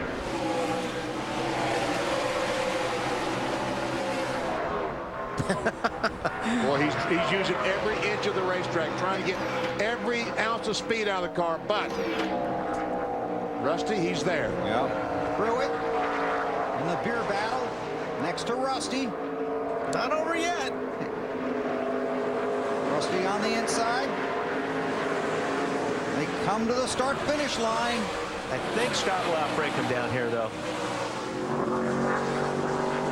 Let's see what happens. Yeah, Scott got him. Marty. Yeah, guys, this morning Scott told me I don't know what to expect. The setup in this car was really meant as a lot of dirt on the racetrack for David Stremme to drive it. He said it was a very conservative setup. It was not nearly as aggressive as the setup that he would like to have in the car. But he came on the radio a few laps ago and said, guys, we have a terrific car. Let's make Sterling proud and finish in the top 5 today. So this team definitely racing with a heavy heart. Pruitt giving them a great ride. Behind them, Rusty Wallace. His 49th birthday is today. His last ride at the Glen. You came here 10 years ago as a was a one-off, right? Yes. For you? Finished second in this race. Travis Quapple, smoke out of the back of the car. That's pretty bad, Shane. That's always bad news. See, Casey Mears on the inner loop. I guess he's missed the inner loop, had to stop back there. That's exactly what happened. Under NASCAR rules, if you miss that inner loop, you've got to stop, bring the car to a halt, and then take off. Otherwise, the penalty is you've got to come down pit road and do a pass-through. He is Tony Stewart, and he's like 3 seconds ahead. Alan? Yeah, Bill, I just responding to what Benny said a couple laps ago about if the caution flag laps helped some of these guys with their fuel mileage. I talked with Greg Zipadelli, Tony Stewart's crew chief, during that last yellow. He said we stayed out long enough so that with only 2 laps of yellow, we'll be good to go not only to the finish, but through a green-white checker. So the race leader's in pretty good shape on his fuel. And that really is critical, green-white checker. Because who knows, caution flag comes out, this thing goes into overtime. A lot of these guys will be running out of fuel. If the race reaches its scheduled conclusion under caution, NASCAR will make one attempt at a green-white checkered finish, and that's a lot of track here. 5 miles worth. Boris said moves into second spot. Our Harley-Davidson lap leaders. We talked about Stewart leading here the most laps again today, 6 of the last 8 races. I want to point out that Ryan Newman, who restarted second, is now all the way back in 22nd, fighting that transmission problem.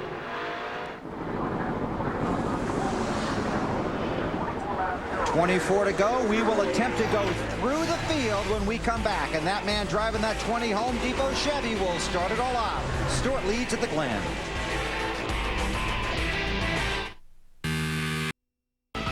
And by Singular, raising the bar.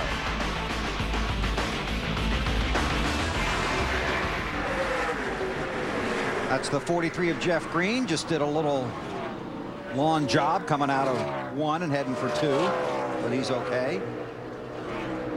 Up front, Tony Stewart is fast, but Boris Said is on the move running second.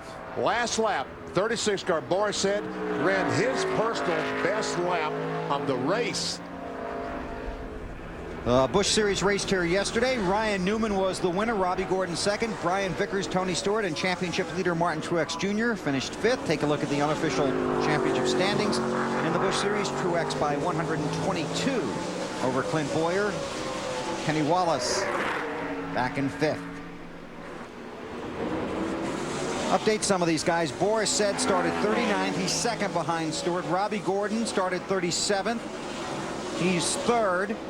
And Scott Pruitt had to drop to the rear of the field, basically started 43rd, and he is now 7th. They're all chasing Tony Stewart, the winner here a year ago, the winner last week at the Brickyard in the Allstate 400. And man, it was tough to pull the curtain on that party.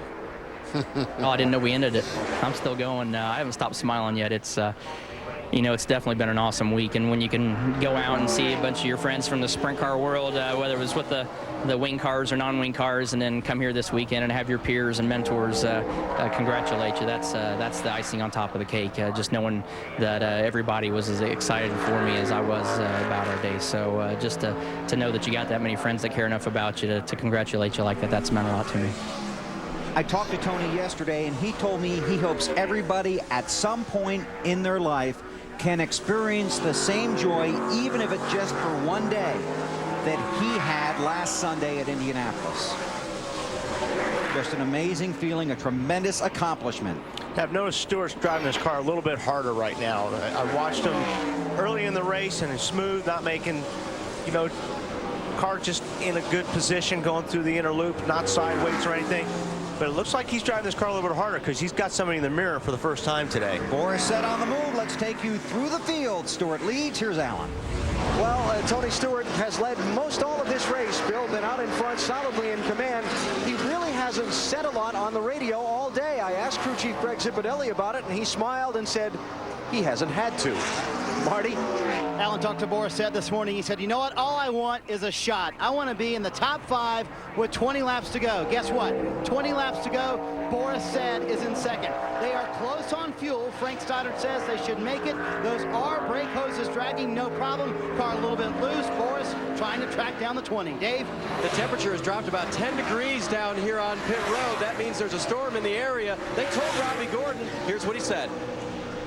Real hazy over there behind that front stretch, Greg. Winds blowing clouds from that direction, too. Keep an eye on it. What do you feel about it, Brandon? I'm just going to go as hard as I can go. Let's go. Let's go hard.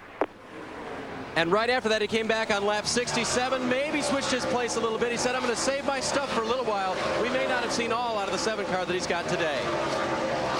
Dave, Jimmy Johnson's career best road course finish is 4th here in 2003. Right now, Jimmy Johnson running 4th. He told Chad earlier the car is excellent. It starts a little bit loose, but comes to him later in the run. Look for the 48 to get better. Mark Martin radioed to his crew chief, Pat Trice, a moment ago. Are we good on fuel? Pat said yes. Mark said, can I go for it? Pat said yes. Mark said, good. Behind him, Scott Pruitt, the road course racer, trying to catch him, but there's caution on the racetrack with Michael Waltrip. Wow, that's a strange place to crash, too. It's right there in the right before the inner loop. I wonder if he got turned back there. Well, you're hustling right there, aren't you? Yeah, you're. I'm fine. But Michael is fine. But he knows that he has a lot of damage to the Napa Chevrolet, and he's taking everything off. Well, let's see. They're in a pack here. And yep, he gets turned by Casey Kane. That is a wild ride. Wow, that's a hit. Take a ride with Michael as this happens. You want to go road course racing at the Glen? All these guys are bunched up, but it just doesn't take much. There he goes on to the back straightaway, just minding his own business, and not much you can do when somebody picks up the rear wheels off your race car. Let me know if you're okay, Mike.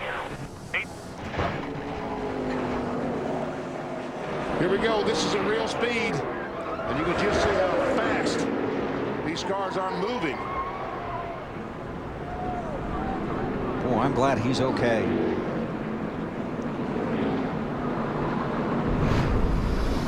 You don't really comprehend how fast you are on these road courses. That's a hard hit for Michael Waltrip. Under caution at the Glen, less than 20 to go. The finish is going to be something.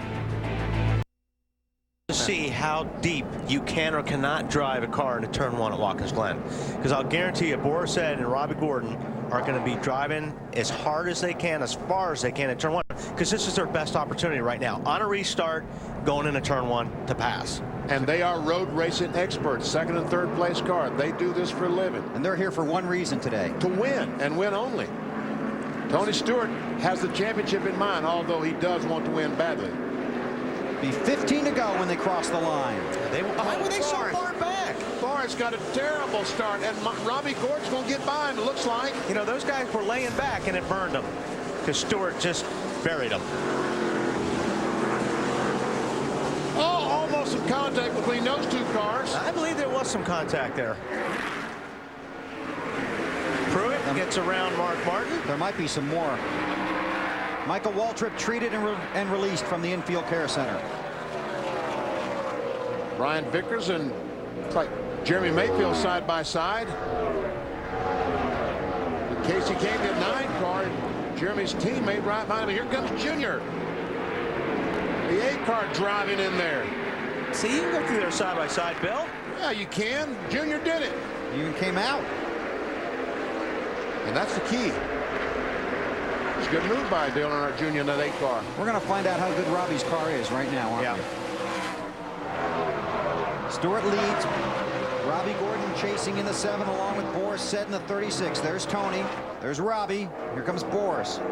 Very disappointing on the restart for those two. I guess I know they were laying back trying to get a run on Stewart, but it worked against them.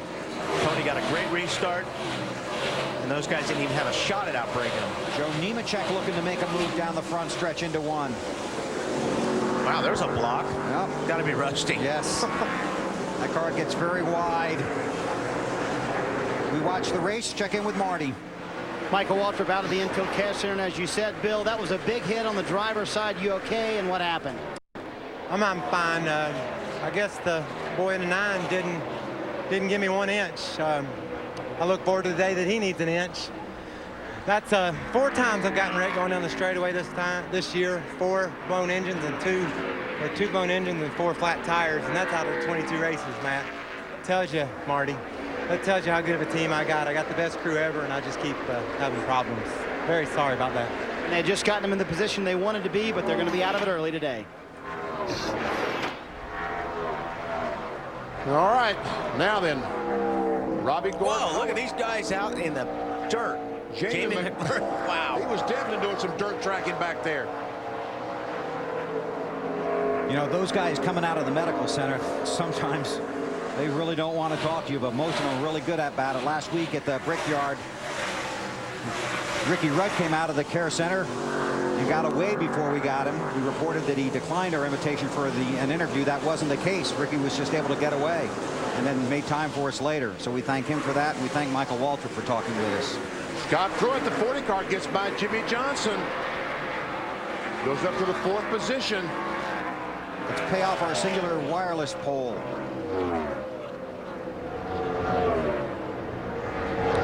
Even. Yeah. Murray and Bush with their current teams. Did you vote in that, BP? No, I didn't vote. Okay.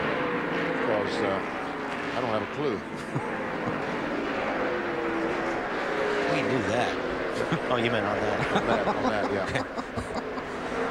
Well, somebody's been there. I guess that was McMurray that left all that dirt back there. Last lap, Tony Stewart ran his fastest lap of the day. And so did Robbie Gordon. That's right. See the championship standings as of right now. Elliott Sadler getting back into the top 10 after 5 disappointing weeks. But a lot of guys have had trouble today. Dale Jarrett has fallen out of the top 10. Biffle's had problems. Bush has had problems. Jeff Gordon is running back in 20th right now after a tire issue here. Elliott Sadler sitting there right there in 12th spot, 38 car. He needs a little bit of turnaround. Well, he sure does, Wally. He's got a good run going here. Those guys have had some great runs and just bad luck.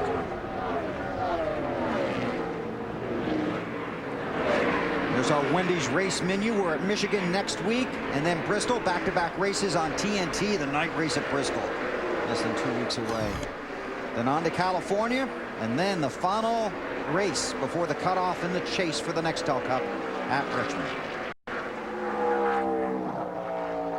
We're going to take our last green flag commercial break. If anything happens, we will break in. Tony Stewart leads, closing in on 11 to go here at the Glen.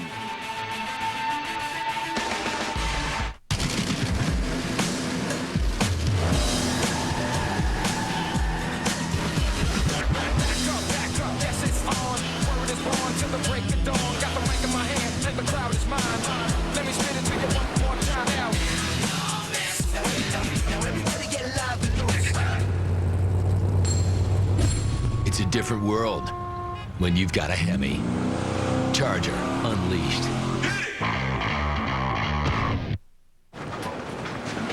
Hello.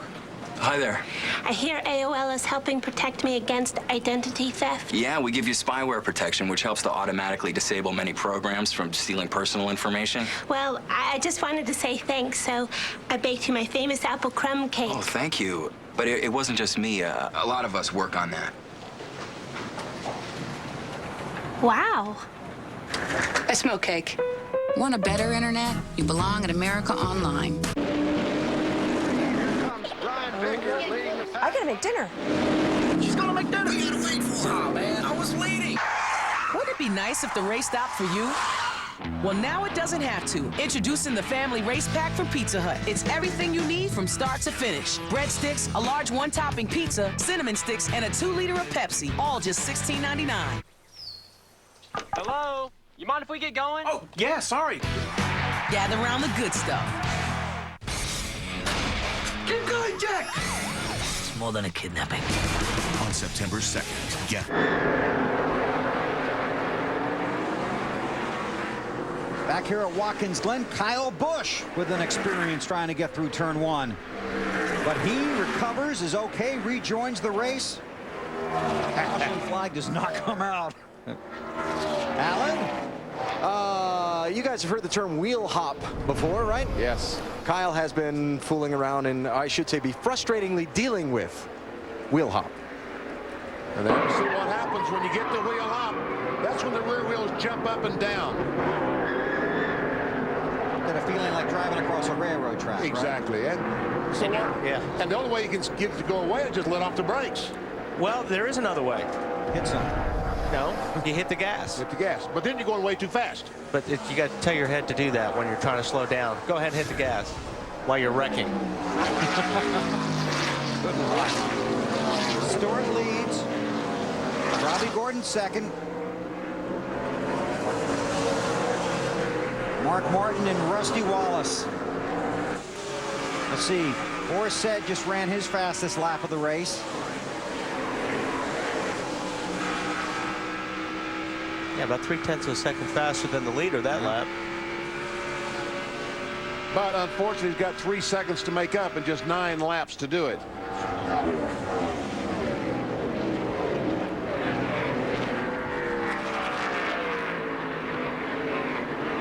Rusty's closing in on Mark here, trying to set him up. Battle for the 6th position.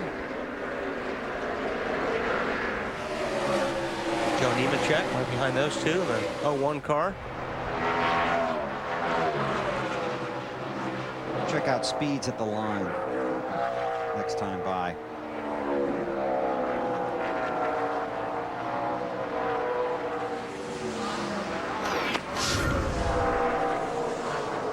Righty.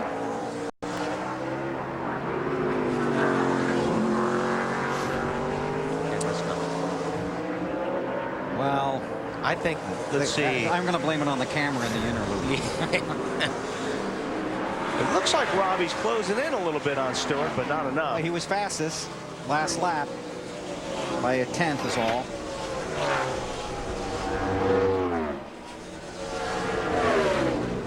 That restart was their opportunity. Yes, it sure was. I tell you what, Robbie Gordon has been, this has been a great run for him. This team needed a great run, and today it's going to do wonders for this team the rest of the year and next year and on into the future.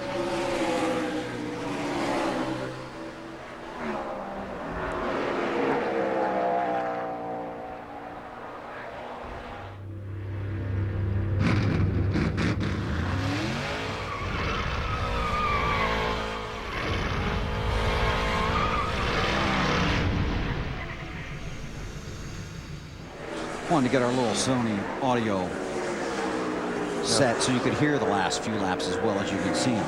He did good. Because you can feel the race like never before in 360 degrees of full surround sound. Get ready to hear the big picture, because the only way to experience the full impact of HD is with NBC Sports and Sony HD. He looks good in HD today, doesn't he, that 20 car? He's looked good for the last couple of months, really. He stubbed his toe at Pocono a little bit. Didn't win. Could have won at Chicagoland. Could have won at Chicago. He leads, less than 7 to go. Let's see if we can sneak through the top 10 in the field. Alan? Well, when you talk to Tony Stewart about this run that he's been on, he's won 4 of the last 6, could make it 5 of the last 7. He says, I'm just driving the race car. You have to talk to Greg Zipadelli and the crew. You asked Greg about it, he said, we went back to our old way of testing. We had tried some new things, went back to a previous testing ritual we had before the New Hampshire race. I guess it's working out pretty well for them. Dave? This morning I asked crew chief Greg Irwin if he was impressed with Robbie Gordon's run from 22nd to 2nd yesterday in the Busch Series race on their final run. He said extremely.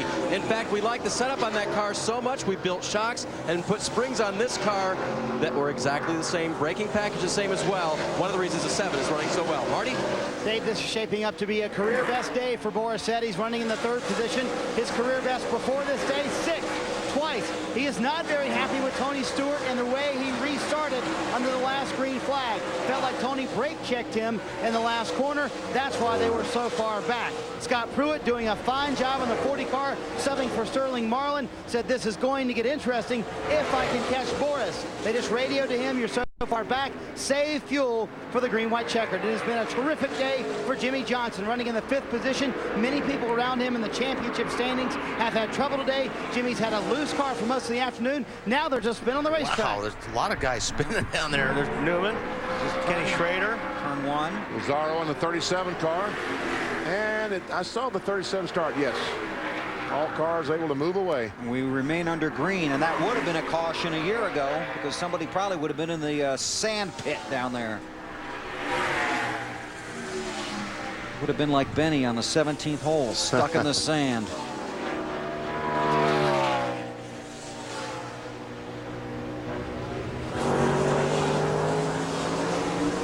Looking for Mark Martin. Let's pick up where we left off, Marty.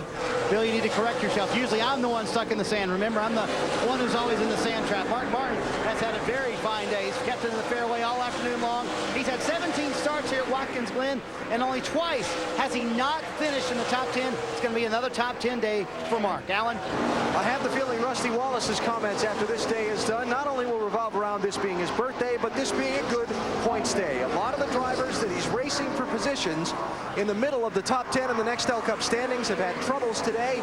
Rusty may be going to gain a little extra room for comfort over these final few races to Richmond. Matt? The guy chasing Rusty Wallace down right there in the Army car, Joe Nemechek. Now 3 times he has finished 8th here at Watkins Glen. Ryan Pemberton told him about 5 laps to go. Go all out, do all you can. He's trying to hunker down and chase down that 2, Alan.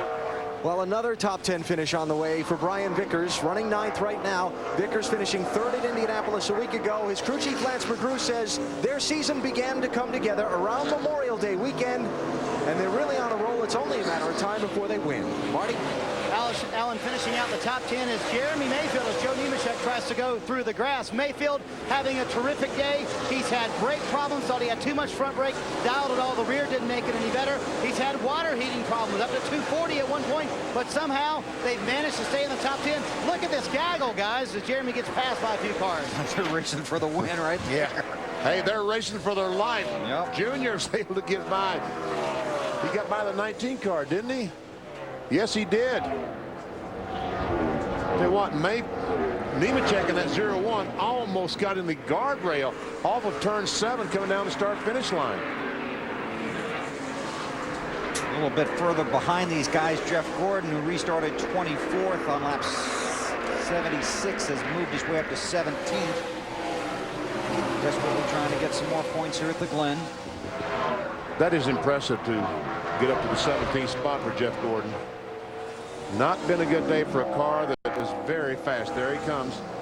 DuPont Chevy. There's Gordon in the 24 car. Dave Burns. And after they came on pit road for that unscheduled stop for that flat left front tire, Robbie Loomis, his crew chief, had to calm the driver down just a little bit. He asked him to keep his emotions in check because they knew what they were left with. About 30 laps remaining in the race and only cars to pass on the track. A very difficult place to pass and poor track position. Jeff has been working his way back up, restarted outside the top 20, and BP is now up to 16th. Very impressive, Dave. Bobby Labonte making a stop here late in the race on pit road.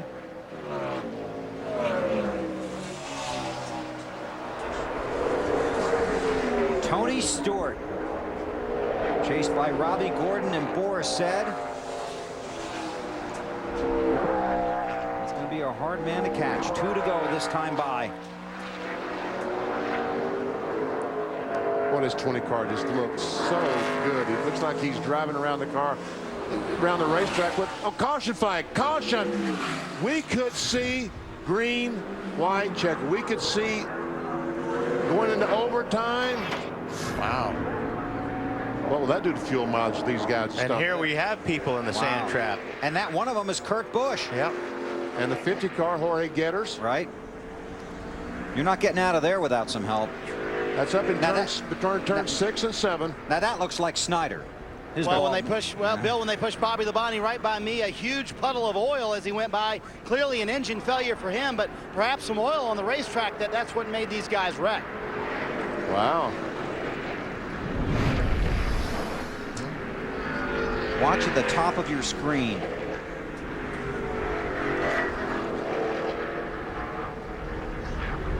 No, I think that was just... No, that was Ron contact. Fellows making contact, and that's not in turn 6 and 7. That's up in the interloop. And Busch just drove straight in.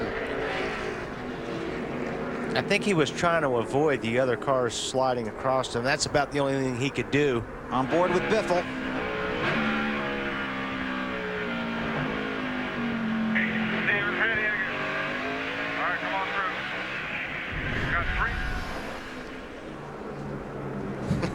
Nice. It's deep.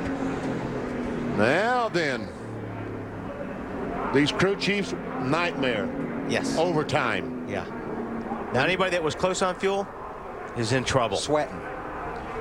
If the race reaches its scheduled conclusion under the yellow flag, NASCAR will make one attempt at a green-white checkered finish.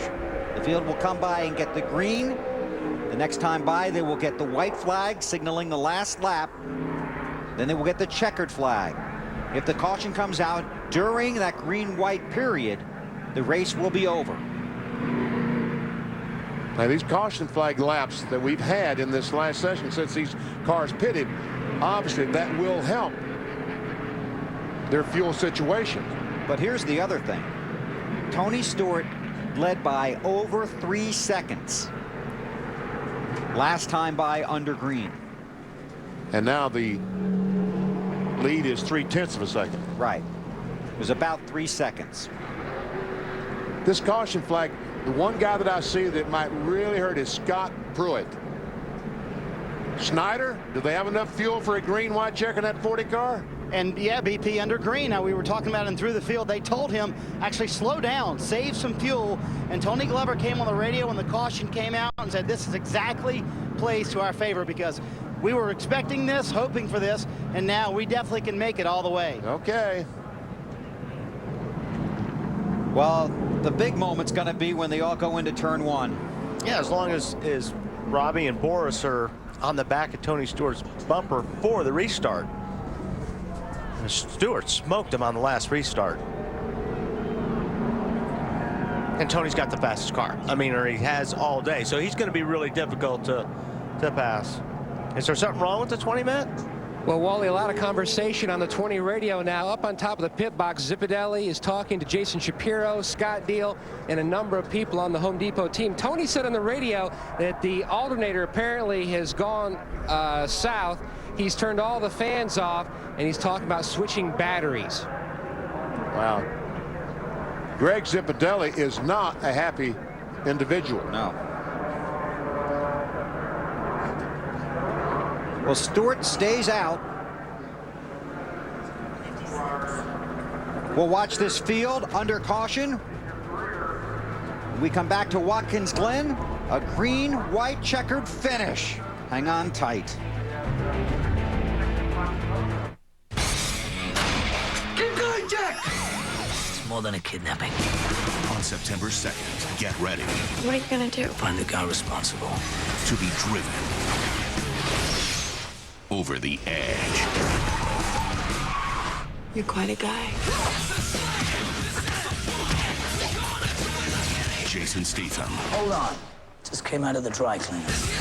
Transporter 2, rated PG-13. September 2nd. Good news for those who suffer from the effects of remote-itis. Life doesn't have to be lived on the couch anymore. The remedy is just a phone call away to the ticket office at California Speedway. Feel the excitement that comes from seeing NASCAR under the lights live and in person. From the pre-race festivities with Earnhardt to Rusty's last call. Ask your doctor if NASCAR Racing Labor Day weekend at California Speedway is right for you. Side effects include a sore throat from yelling and adrenaline overload. For tickets to the NASCAR Nextel Cup 500, call 1-800-944-RACE or visit CaliforniaSpeedway.com.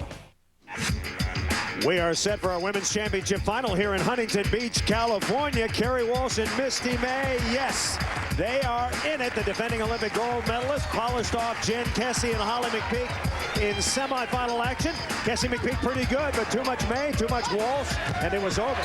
Interestingly, May and Walsh will face the only team that has beaten them this year, Walkholder and Youngs. They've done it twice. First serve, our championship final, 4:30 Eastern. Be there.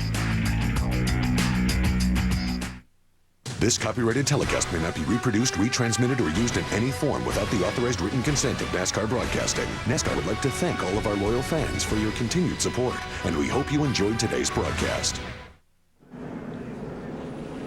We're under caution at Watkins Glen. We are working lap 90. That's the scheduled final lap of this race, but the field will go green-white checkered. They will get the green next time by. Tony Stewart is the race leader. An update from Matt Yoakum. And here on top of the pit box, Greg Zipadelli getting ready to call the restart. A lot of conversation, Zippy, back and forth between yourself and Tony. Where does everything stand now? Well, it looks like we've had an alternator quit them last 8 or 10 laps that we've run here.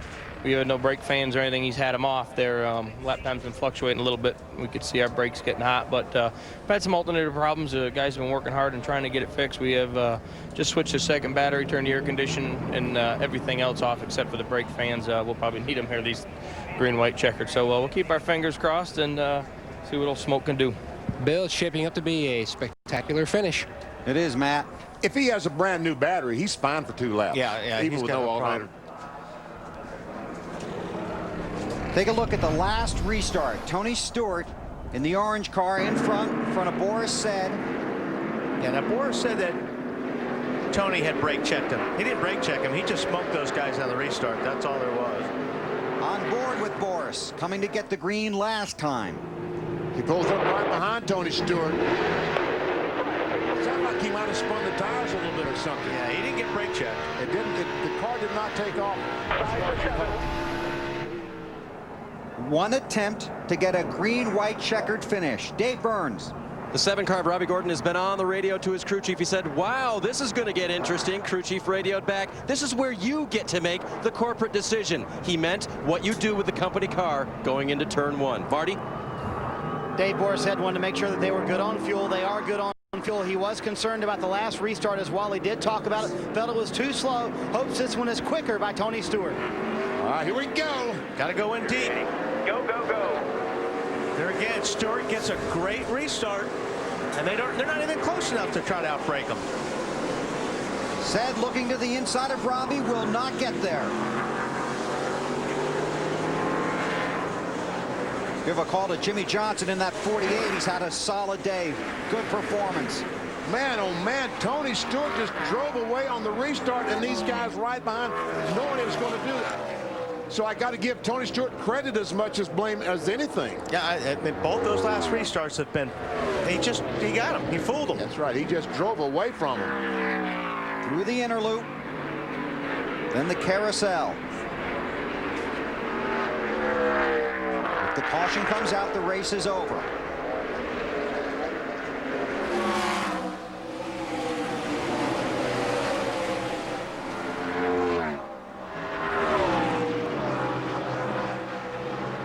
Stewart's okay with that battery? Oh, yeah, I think so. Fresh battery should last for a couple of laps. Especially with everything off. Out of turn 7 to the pit stretch. White flag, last lap at the Glen.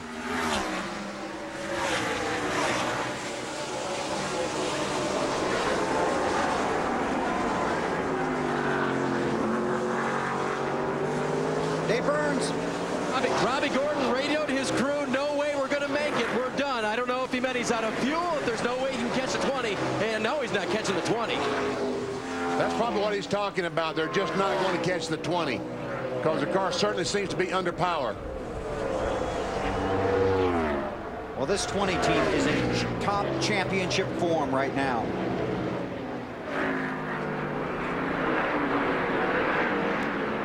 Off the win at Indianapolis a week ago.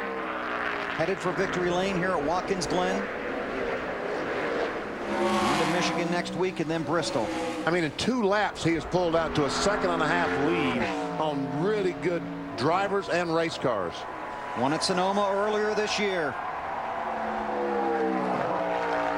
Tony Stewart, the new road course king in the NASCAR Nextel Cup Series. Sweeps off of 7, makes the right-hander. He can see the checkered flag now.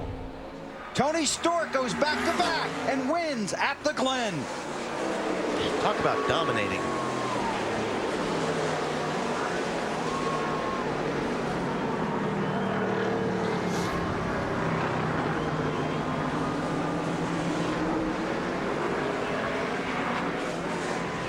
His 3rd win at Watkins Glen on the last 4 races. His 3rd straight road course win. The 5th driver of all time to do that. Boris said, congratulating Tony Stewart. It's his 5th win in the last 7 races and 8th straight finish in the top 7.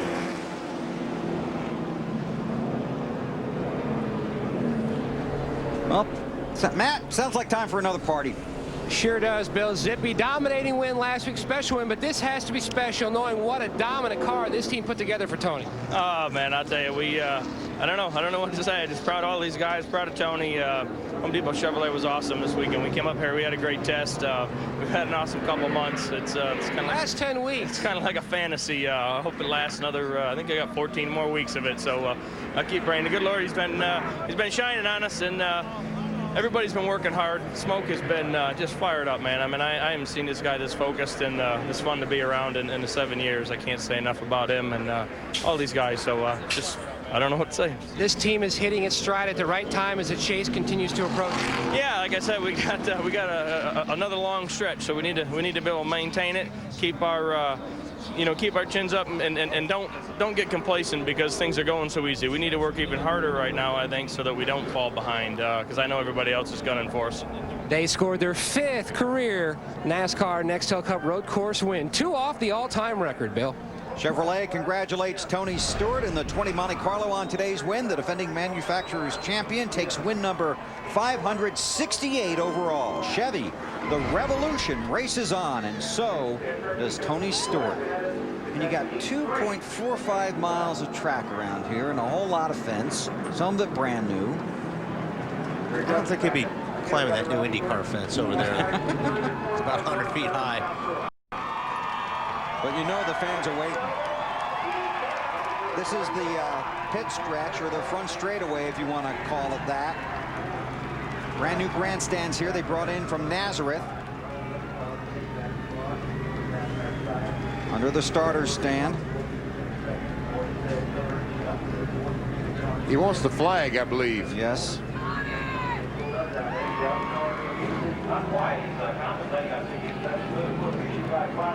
And he's got it. He earned it.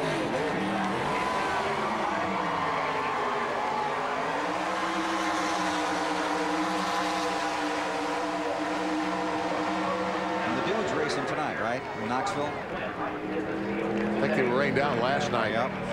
What if Tony's got enough fuel to go all the way around the racetrack and get back? All right, celebration lap for Tony Stewart. Let's check in on some of the other guys that had strong runs today. Marty?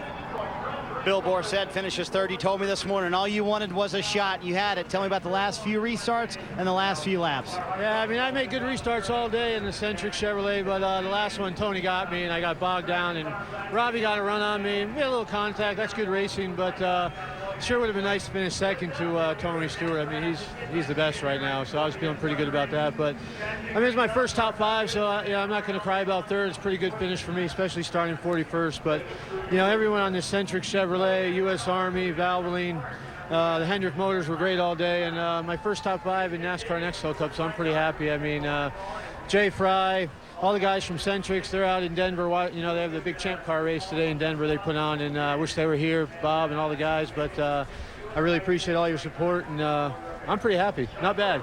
It's a career best day for Borsett. Dave? Robbie Gordon had a huge day, starting 39th, getting all the way to second. Robbie, talk about that final restart and how Tony got away. He got away because he stabbed the brakes and took off. Got us all stacked up, but you know, Tony's a hell of a race car driver. I mean, I'm not making excuses. The guy had a good run. Unfortunately, we had to come from the back twice. But Jim Beam Chevrolet was very fast all day long. I wish we could have got there a little earlier. Might have had something for him. Greg Irwin told me he'd take top 5s all day this morning. Now he said he'll take a second place finish. So good run for you guys trying to get back in the owner's points. Yeah, we came here to win the race, though. I mean, second is the first loser, and we'll just have to go to work a little bit harder. That's the car owner talking. He will go to work with his guys and try to get even better. Marty? A 4th place run for Scott Pruitt. You told me you had a conservative setup in there this morning. Didn't know what to expect. That was a really good run. It was a great run. Hi to my family at home. My heartfelt condolences go out to Sterling and his dad and his whole family for their horrible loss. I'm glad we could run good today with the Coors Light Dodge. The Ganassi guys did a great job.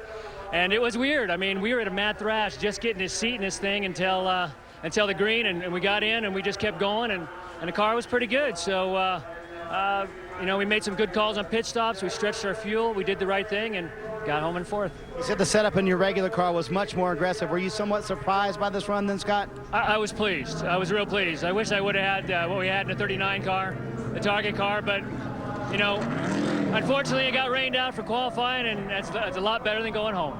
Matt? Marty, Jimmy Johnson, what a way to bounce back from last week's misfortune. Top 5 finish. Yeah, without a doubt.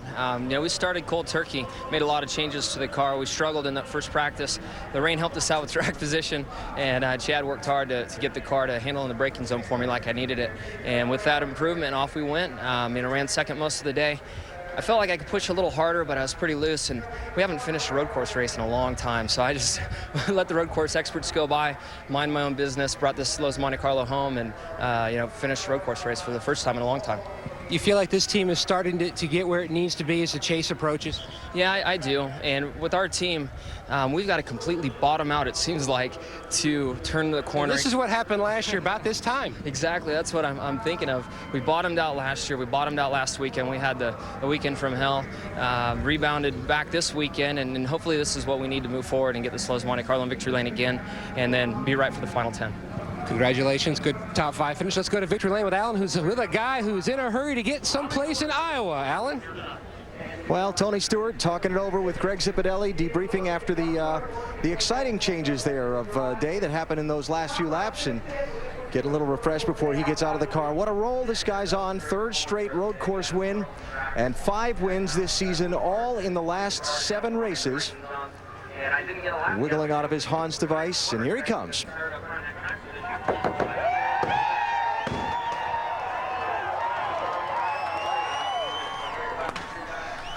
A little retaliation by the driver.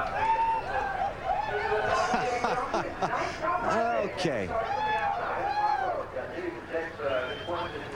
Well, Tony, congratulations. Take the sticker out of my new hat? You could take the sticker off your hat and do whatever you'd like. You've just won the race.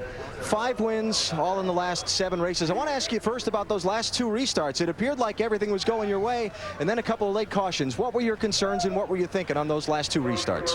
The hard thing is, Robbie Gordon's going to be really good getting into one, so the biggest thing was just trying to make sure that I got a good restart and got a gap to where when I got down to 1, I could do what I needed to do and not be worrying about him, because NASCAR was letting them guys roll these restarts all day, and it's hard because the front straightaway is so long, and you come off of 4 there and you don't have much room, so you really had to be careful from that aspect. That's the only time anybody could get close to us was on the restart, so just protecting ourselves, trying to get down into turn 1 without letting him get to the inside of us. Why is this team on such a terrific roll, and how do you keep it going for another 14 races? Pray a lot, and that's what we've been doing.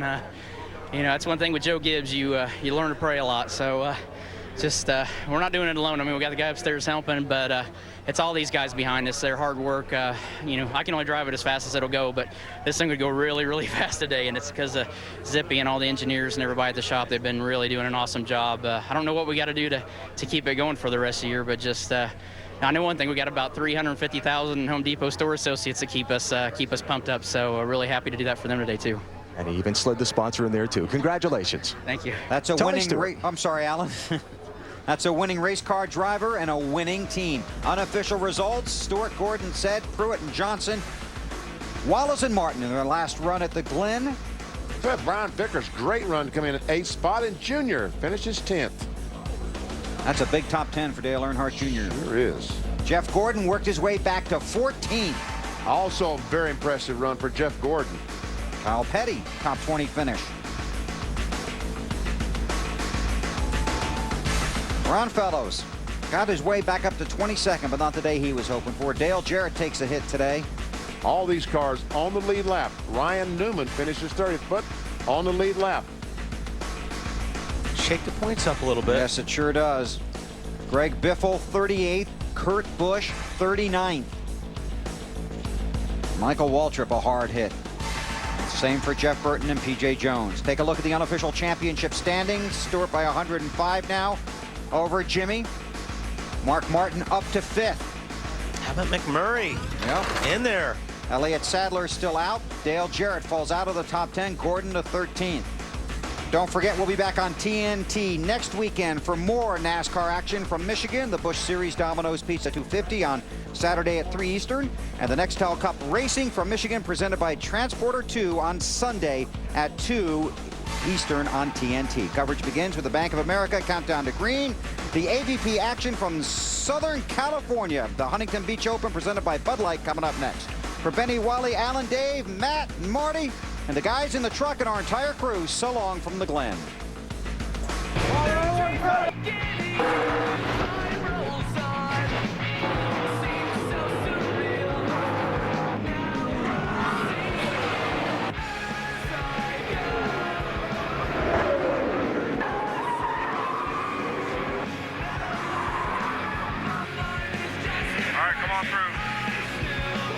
Tony Stewart goes back-to-back and wins at the Glen.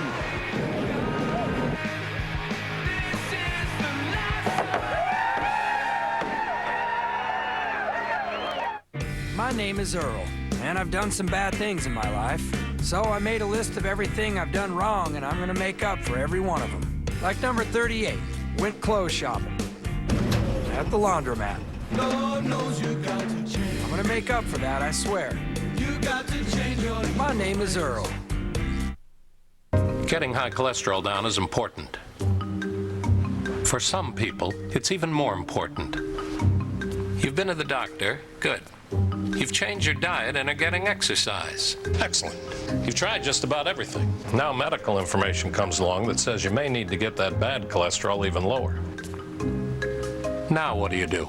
Well, if your doctor says aim lower, ask about Crestor. Crestor, along with diet, can lower bad cholesterol by up to 52%. That's about half. Is Crestor right for you? Discuss it with your doctor. Crestor is not for everyone, including people with liver disease.